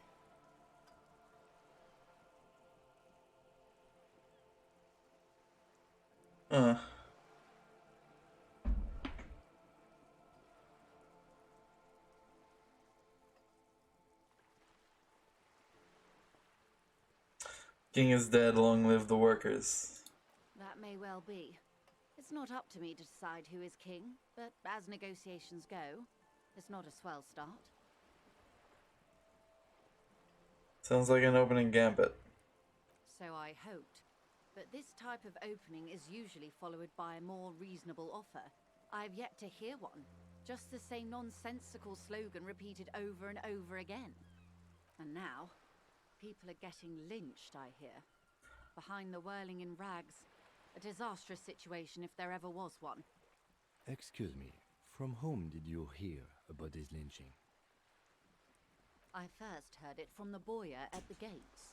The one whose very name advertises his aversion to work. I think he said it was, "Call me mañana." This checks out. Alright.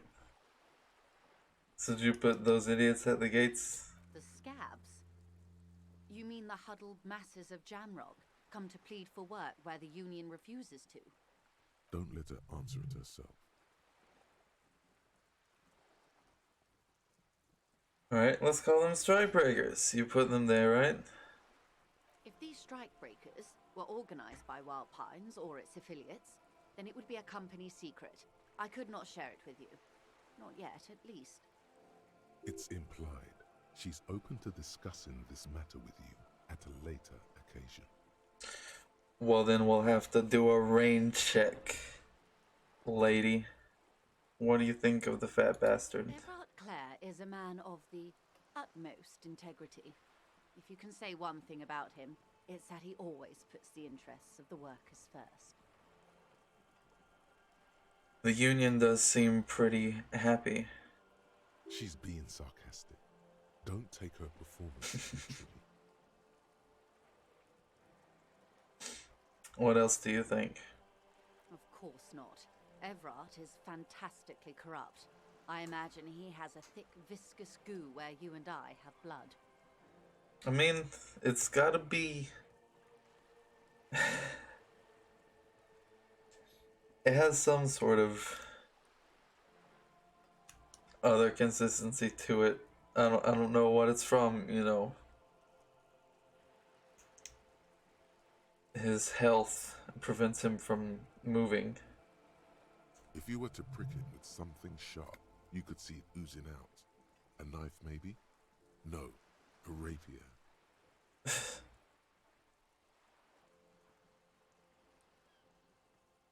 Yep, that's Everett, alright. He is the most corrupt individual I have ever seen, and I deal with men like him for a living. If there is anyone more venal, more irredeemably nepotistic, then it's his twin brother, Edgar. Heard of him? Have you seen him? No.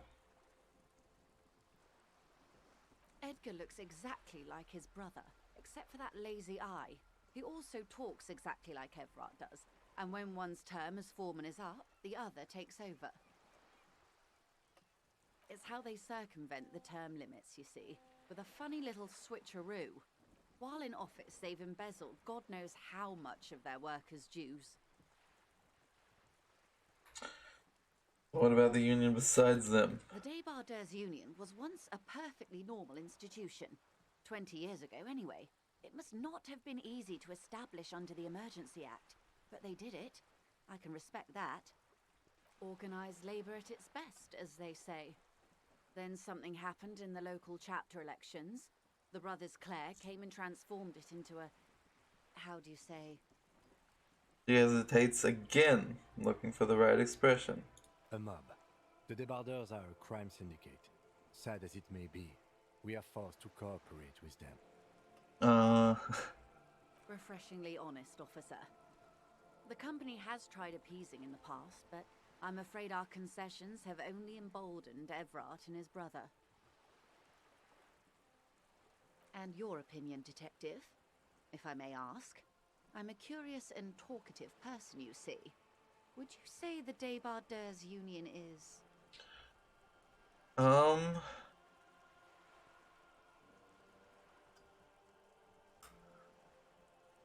I mean, it's basically a socialist mob. Thank you for being candid. Sadly, Wild Pines have cooperated with what amounts to a crime syndicate for 2 decades. However much you feed the wolf always hungers.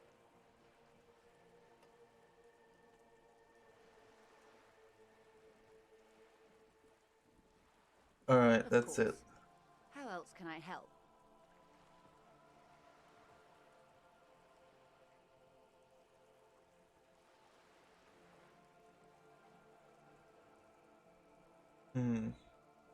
Alright.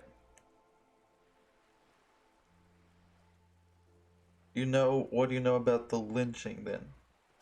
Quite a few things, I'm afraid. Fall silent for a moment, contemplating something.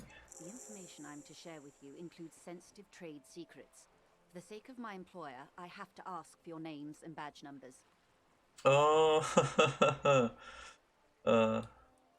Of course, ma'am. We should have introduced ourselves. I am Lieutenant Kitsuragi from Precinct 57. And this is my colleague from Precinct 41, Detective Dubois. I'm afraid Harry doesn't have his badge at the moment. I hope mine will suffice. Oh, and what happened to yours, Detective? so, I remember when he told you about the medical episode. Happens to involve the badge. I see. So, are you saying you lost your badge during the course of this episode?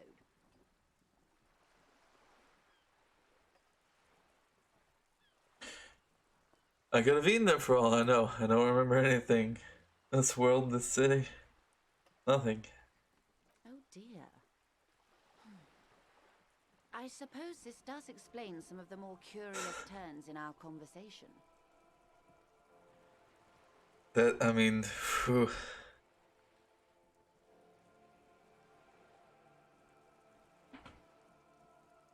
That's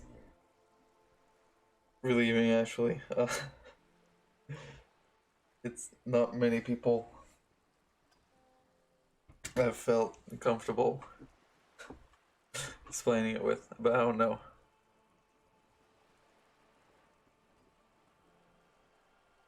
I don't have... I mean, you're, like, rich. I don't know if you're much of a douchebag, though. I don't know. I haven't found out about your crimes yet. But yeah, it seems like you could help me get some really nice information that might be helpful. So She must have been suspecting something for a while now. As I said, ma'am, his technique may be very unconventional, but he is an officer of the RCM. Of course, I sympathize, but I'm afraid I simply can't share anything more until I've seen that badge. She's a professional negotiator. She should be open to some sort of mutually beneficial arrangement. yeah, well, but yeah, I can't. I'm not gonna be able to do that. Not even with the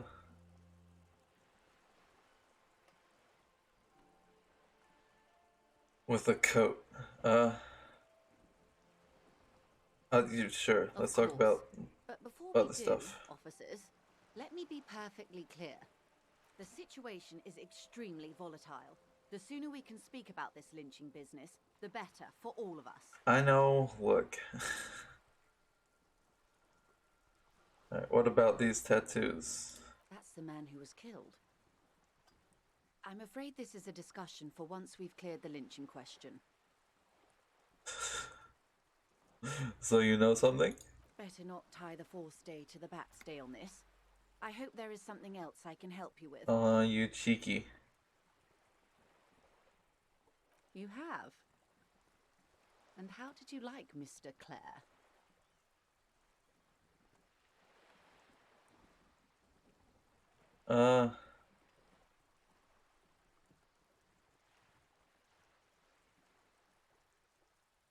No. What? Yeah, it's not important. If I liked him, I was doing my job. Of course, Detective. Excuse me for implying otherwise. The RCM does not pick sides in this. I hope it doesn't come off any other way. Of course. And I don't expect you to share anything he told you with me. I'm not a corrupt verm myself. However, if you felt like discussing something... Oh, what's it How could I stop worth you? to you? Are we not human? Are we not curious to hear another person's take? It's only natural. We would only be gossiping. Intellectually speaking, it would be quite interesting to hear what she has to say about these things. Alright. He's helping me find my gun. Oh. That's so helpful of him. The lieutenant looks at you, and you can swear his jaw muscle is trembling. He's able to contain the anger and surprise. Sorry, bro, it just kind of slipped out. Unconventional police officers sometimes lose their guns. They then go around and tell people about this to gauge their reactions. It's all part of detecting. Incredible. Simply incredible. And how is it going? Has this detecting produced a gun?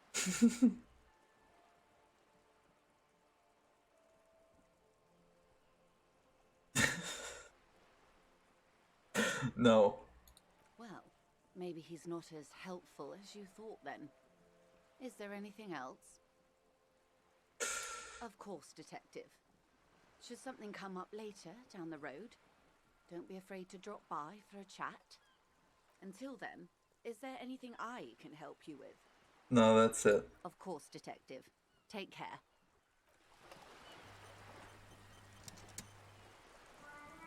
It's done. That's huge.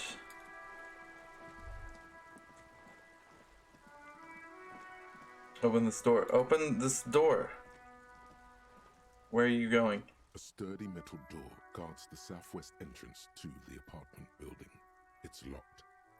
The door rattles against your knuckles, but there's no response. Okay.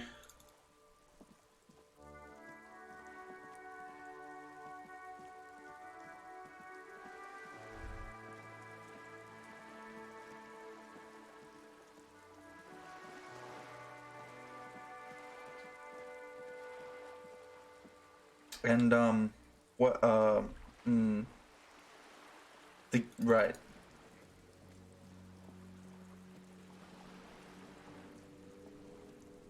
these guys are important, and I was gonna come back to them.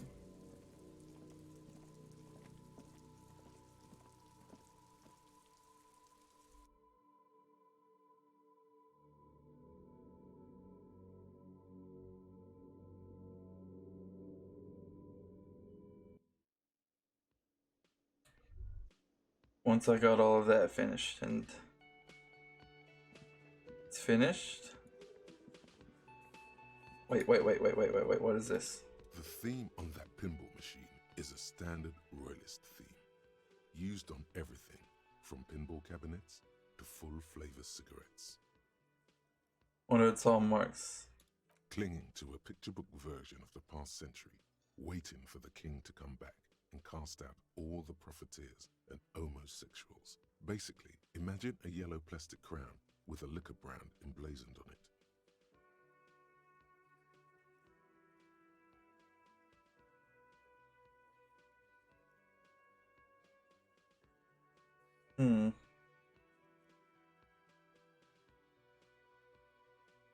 That might be interesting. The sentiment is called anti-centennial nostalgia, pining for a time before the turn of the century. It's common even now, after 50 years. Gotcha. Let me handle this. The woman says to the crowd in the mess hall before turning to you. Detective disorientated. Are you still wondering where you are? This is Martinez, in case you've forgotten. I advise you not to overstay your welcome. Her entire character has shifted. This young woman is cold as ice. You're the gardener. No, I am not a gardener. I'm a legal counselor for the Dock Workers Union. And she crosses her arms. So let's get to it. You're looking for Titus Hardy? You think he has information that will help you? Maybe he does. Points to the man on her right. That dude, I guess. That's Titus. Talk to him. But know this. I'll be keeping an eye on you. No strong arming. Nothing official. The District of Martinez does not recognize your authority to make arrests. I don't need to arrest anybody, I don't think. It doesn't matter if you recognize our authority. We will make an arrest if we have to. She says nothing. Her glare speaks for her. Could this be the Miss Beaufort that Easy Leo mentioned? The one Mr. Everard sent to law school?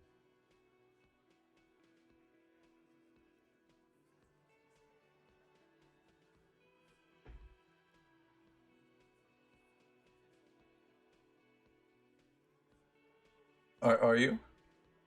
I suggest not wasting time on trivial pleasantries and focusing on why you are actually here. Titus Hardy. She points to the tall man by the table. Even though she has excellent control over herself, something moved behind her eyes, in the way she stands, in her face.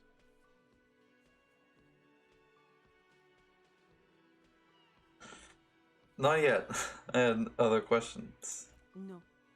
Talk to Titus. But what if I want to talk to you though? You're interesting too. What you want is of no significance, officer. Don't test your authority. In Martinez, you are no one. Why are you so aggressive? Aggressive? You make your living enforcing violence. These people are just dock workers. So you were spying on us, and now you represent murder suspects. Just dock workers. Listen, you moral intern lackeys. You're a mob, enforcing the unlawful privatization of Revachol. 20 fat men in the Occident are stealing it all, and you're their bodyguards. Fuck yeah. The tall, broad-shouldered man takes a sip of his beer. So ask what you came to ask, or get back to your commanders.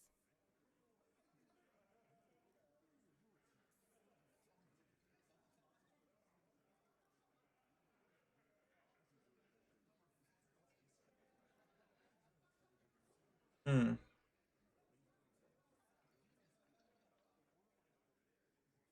What is this? Okay. Right, it's about the privatization. Okay.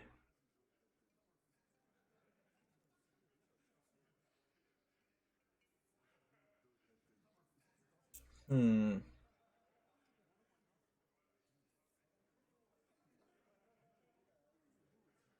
So yeah, that's armed uprising. What are the union's plans? Look, a comedian. Do your job, ask your questions, then get out of Martinez. Strange. It's as if people don't believe a cop could be a socialist revolutionary. How? That's bro. It's crazy. All right, fine.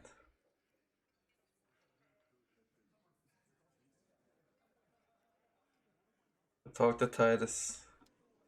Uh.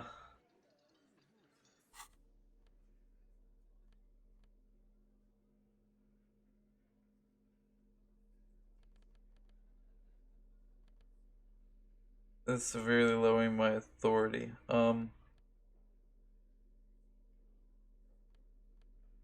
What is this? Where did I get this?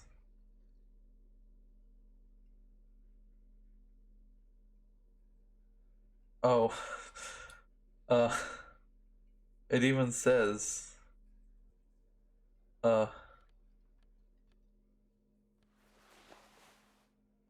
You know what? Sure. I'll take it. And this code for suggestion. I don't know.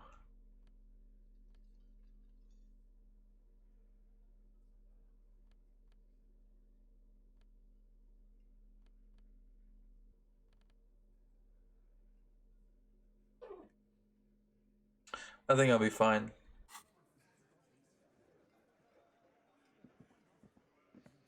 I am gonna save though.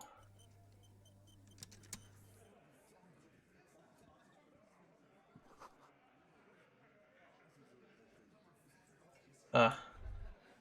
It's a spit container.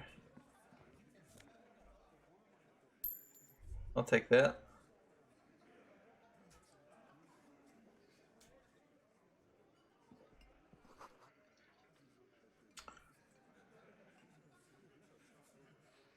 Cool.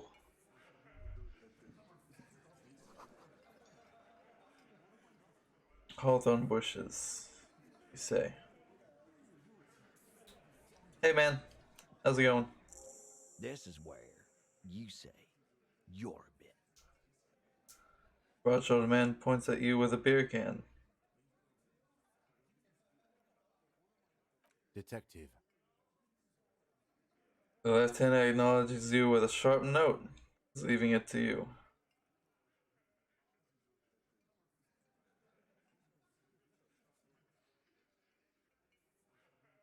We need to talk about the man hanged out back. Oh, this is about him. A real looker, that won't. You sure took your time, huh? Waited for him to get real ripe and pretty for you. Yeah. That, some stuff kinda happened, He man. was a real pretty boy. Hanging up there, letting out that pretty boy smell. I can't for the life of me understand why you did it.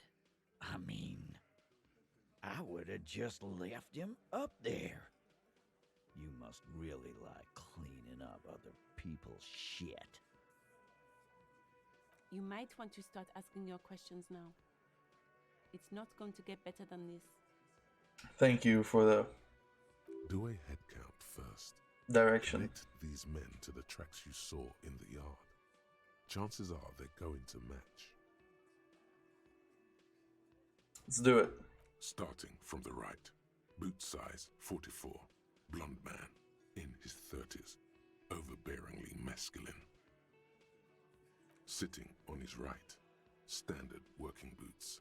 Size 45 or 46. Eldest in the room. probably mid-50s, smoker, quiet. Across, at the other table, hobnailed working boots, size 43, gang tattoos, Mesk or Sarah Mauritian, in his late 30s, early 40s. Okay. He spent his youth in Villa Labos, a housing project in the Jamrock quarter. There were incarcerations, hard to say what else. The ink is fading. Nice. And then, standard working boot, steel reinforced toes, size 46, the big dick, wide at the shoulders and lean at the hips, rugby cap, fingerless gloves, and numerous scars, a little under 40. The emblem on his vest says Rowing Club. A little patch below it reads T. Hardy, Captain. Gotcha. In the far corner, standard working boot, steel reinforced toes, size 44, 40-something, non-alcoholic beverage in hand. You squint. Is that a plectrum? Where? On his neck. Forget it. It's not important. What is it? Let's call this one the musician. Okay. Size 41, with the light step. Not a child, after all. An older man with a rat face, mean, watery eyes, and 2 front teeth missing. In the middle, heaving and wheezing. Big guy. Boot size 46, deep marks. Probably carried the victim over. He alone is 130 kilos. Add the man in armor, and you could easily exceed 220. In conclusion, these 7 are the actors on the crime scene. The footprints were theirs, but there's a discrepancy. The odd soul is missing. Exactly. You've stood there for about 4 seconds, not saying anything. Hit them with questions. Where's the 8th Hardy? The fuck is with you, fella?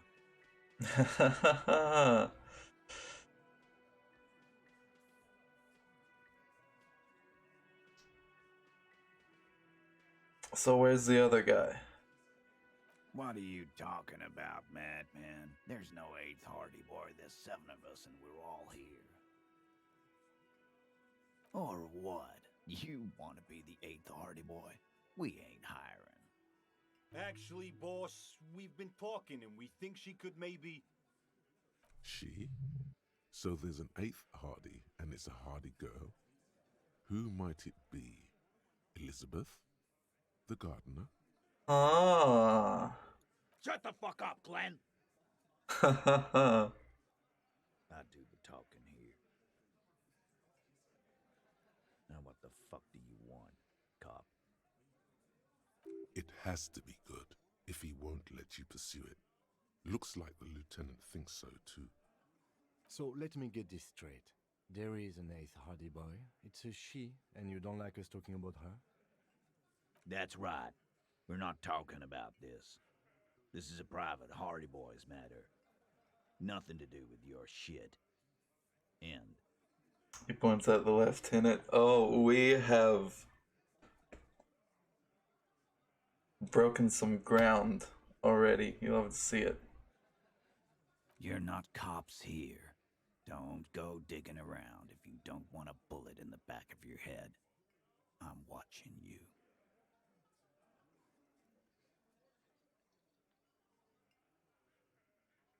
Good. We are all watching each other.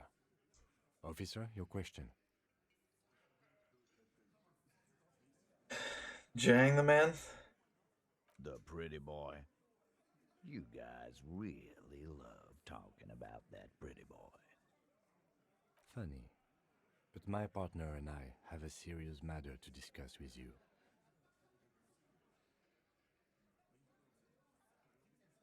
Why was there a Wild Pines container belt around the dead man's neck? Container belt? Like we use in the harbor? Yeah. Like you use in the harbor. Tell me why there was one of those around his neck? Because we took it. from the harbor where we work.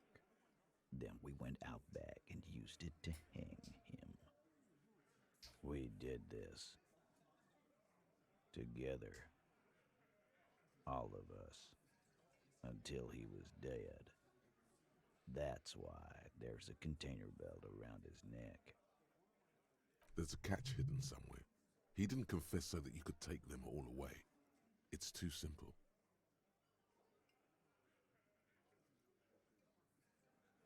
But there's a catch. There is no catch. These 7 honest men have all equally come forth to tell you what happened, so that you don't waste any more of your time. All 7 together. They're diluting responsibility. It's an anti-arrest tactic. Oh, okay.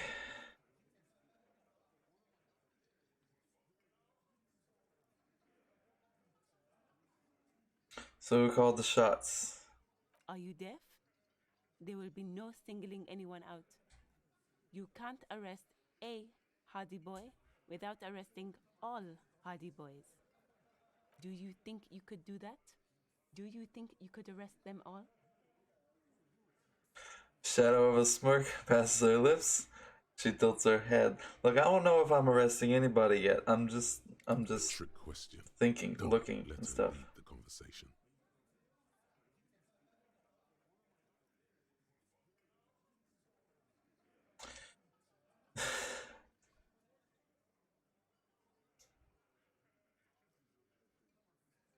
Alright. So who calls the shots? Who do you fucking think does? Sounds more amused than angry.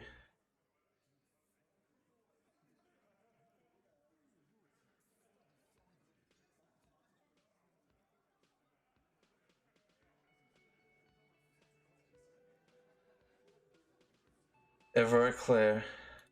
You keep him the fuck out of this. We have autonomy. It's all on us. Everard runs the union. I run the Hardy Boys. When the shit starts spinning, it will not land on Mr. Clare. That's the deal here.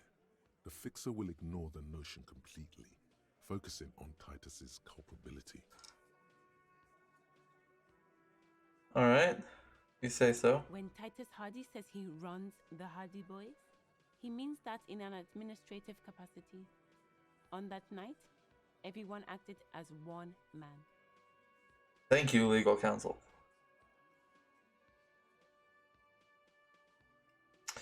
So when did you hang him? You don't have to keep answering his questions. Fixer turns to remind Titus. I know, Lizzie. Relax. We killed him last Sunday night. Seemed like a good way to end the week. How long did you know him? Known him?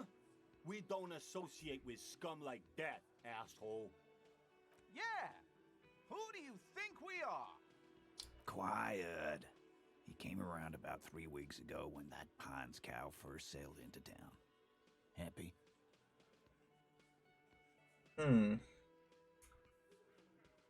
Gotcha. By the Pines cow, you mean Joyce Messier, the representative for White Pines? The same company you are striking against? No.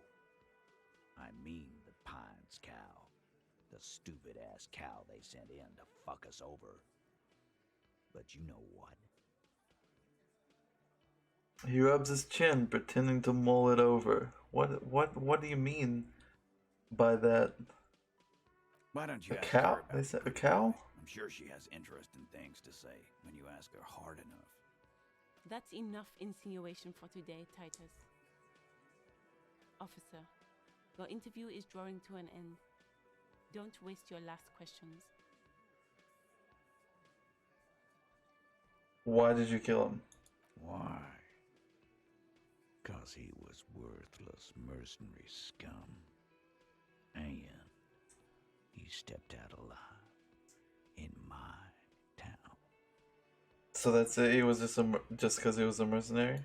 And he stepped out of line. He repeats, jaw clamped shut like a vice. Kind of mercenary. The kind that shows up when you start a strike. The experienced kind, too. Had Kohoi and Semenine written all over him. Ex-Oranese Special Forces. A live grenade. Right here in our bar. I can't prove it. But I know he was sent by the Wild Pines. They hire merc shit like that. Story of every strike from here to Samara. So how do you know he was in Special Forces, though? Because one night, he walked straight up to the mic and said, I'm Oranese goddamn Special Forces, and I'm gonna fuck you all. Oh, that'll do it.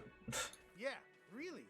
Had a gin and tonic up there, sang some Oranese paratrooper song, and said he's gonna fuck everyone. We couldn't believe it either, but he fucking did, right there. Like some kind of animal. Sire, the tale is true. This Well, is a then. serious violation of the karaoke code. Okay, alright, besides the crimes against karaoke, what did he actually do wrong? Wrong? He harassed women, raped women, Oh, okay. harassed workers, That's threatened to kill some as a warning. bad. That's some bad stuff. From rape to harassment to threats of violence. Why the strange de-escalation? He regrets mentioning it. Hopes you didn't notice. To kill us all, if we don't open the gates, if we don't let the scabs in, if we don't bend over. And that was before he started coming here. Yeah, he said it was his favorite joint now. Started coming here every night. Drinking, grabbing girls. Grabbed one of ours mid-karaoke, right there on the stage. Oh no. He grabbed someone? Lieutenant is trying to make sense of the flood of information. Yeah, this girl's on the mic. A beautiful girl, young. Gets into the second verse of Lover Lake. The fucker grabs her legs, starts screaming. Show me your cunt! Why don't you show me your cunt? Then, he gets knocked on the head with a wine bottle. Doesn't even fall down. Shakes his head in disbelief. So was the same one that was sexually assaulted, you said? Aren't you fucking listening? My man is talking to you. He took care of it. They got the girl out before anything else could happen. Yeah, me and Eugene got her out. Aren't you fucking listening? Yes. Look, there's a lot of stuff going on here. There's something odd here. Seems like they don't want to talk about that rape Titus mentioned. Why not? This is a serious allegation. Make them talk about it. Yeah, guys, you brought up a huge thing to a cop, one that is actually trying to help some people at the moment. I like that. I don't. That's a huge thing. I don't want them getting away with it. I want to figure out what happened and make sure that things are okay. No. You're not getting a name. That's a Martinez matter. And I'm not discussing it with you clowns. There's nothing you can do for now. He's stonewalling you. Damn. Okay. So how did you kill him? We hanged him up by his neck until he got real still. Wasn't that obvious, copper? I just needed you to say it, I guess. Teach you anything at the cop school, idiot? The autopsy showed there were no ligature marks. His hands were not tied. Can you explain that? The lieutenant goes in for the leg sweep. Titus does not see it coming. We... Look, I'm not gonna play 20 questions with you, capo. I'll say it again. We killed him. Yeah, I knocked him out. Came up behind him and clubbed him in the back of the head.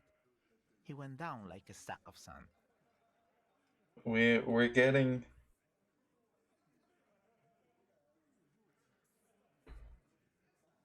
past this guy's act just a little bit, making him feel some things besides disgust, you know. That's right, lawman. And then we hang the fuck. Make them a bit more uncomfortable first, then see if it all adds up.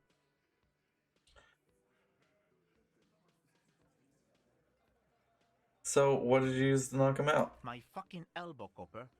Samaran boxing style. Samaran boxing, or Sambo, is an eloquently violent set of one-on-one fighting moves originating from the Samaran Isola. Sambo style implies stealth, cleverness, and cool. He may be lying, but he's good at it. No twitching, no rushing, no uncalled for details.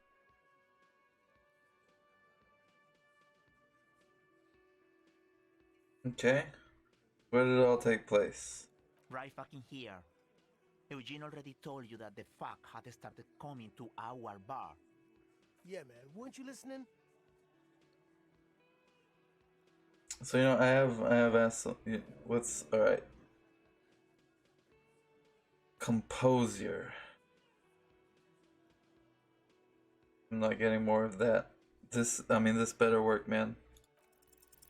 Titus is solid as a rock, and so are a few others. But alright, tell me everybody who's solid. Elaine, who looks like he might be Titus's right-hand man, the least antsy of the bunch. Definitely not his first time being questioned by the police.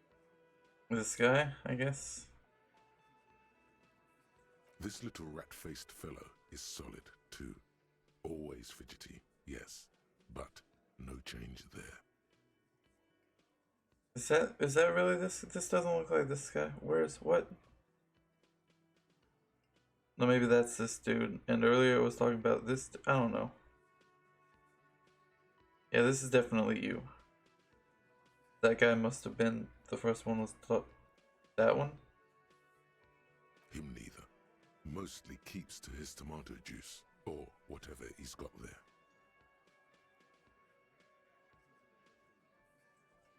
So who's cracking?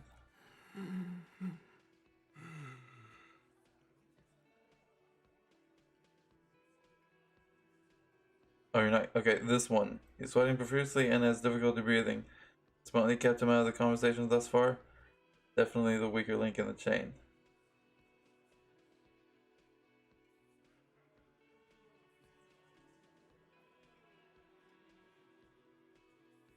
Yeah. Do you need help breathing? No.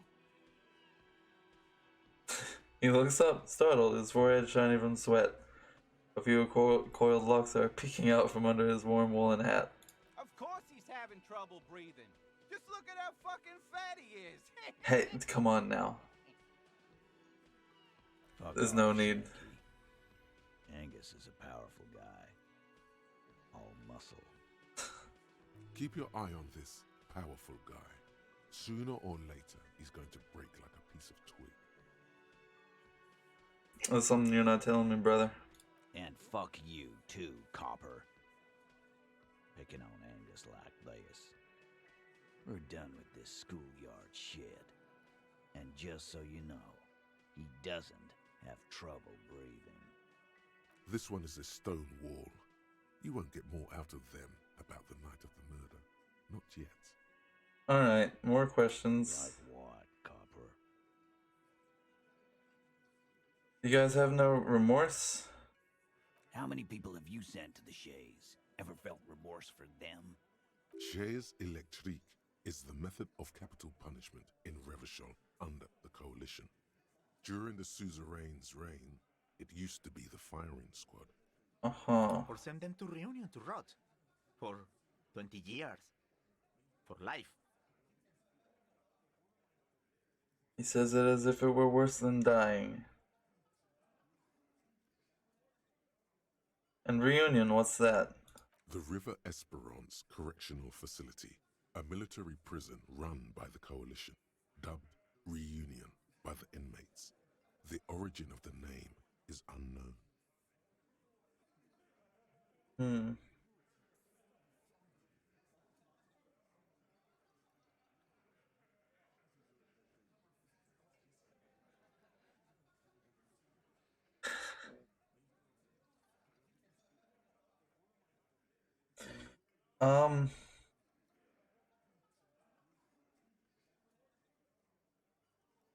So yeah. Drink so much I can't really remember anyone else behind bars. Doesn't remember them. He just forgets. Are you hearing this, Titus? Ain't no use keeping a stiff catalog in your head. That's for sure. Wipes his mouth with the back of his hand. So what are we gonna do? Nothing. Your investigation here is done. Leave Martinez, go back to your stations where you belong.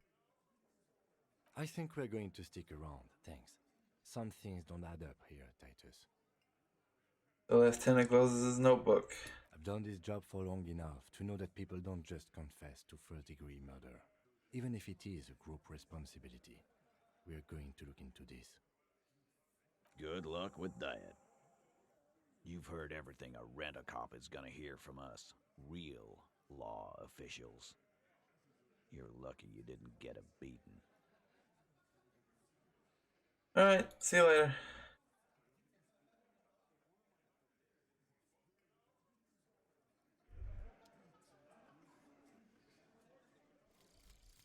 Actual art degree. Oh. Trite, contrived, mediocre, milquetoast, amateurish, infantile, cliche and gonorrhea-ridden peon to conformism. I fucked me. Affront to humanity. War crime. Should literally be tried for war crimes. Resolutely shit. Lacking in imagination. Uninformed reimagining of. Lip-wristed, premature, ill-informed attempt at. Talentless fuckfest. Recidivistic shit peddler. Pedantic, listless, savagely boring. Just one repulsive laugh after another. Alright.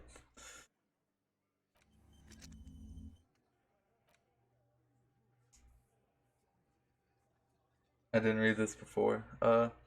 It's another cop type, the worst one, the most savage and brutal of the art cop. Nothing is good enough for him. Everything is shit. You have to employ an armada of adjectives to depict and demean the mediocrity, the works, visual institutions around you. Really flex that critical muscle until the vocabulary for punishing mediocrity becomes second nature. And then there it is.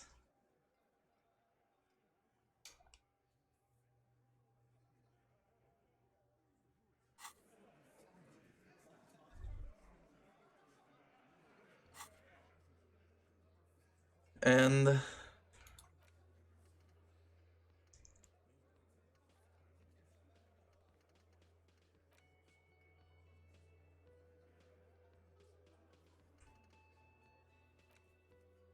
that's that. That's been done. That's where I'm going to leave off this section. Gonna pick up on this day next time once I get this button back in place.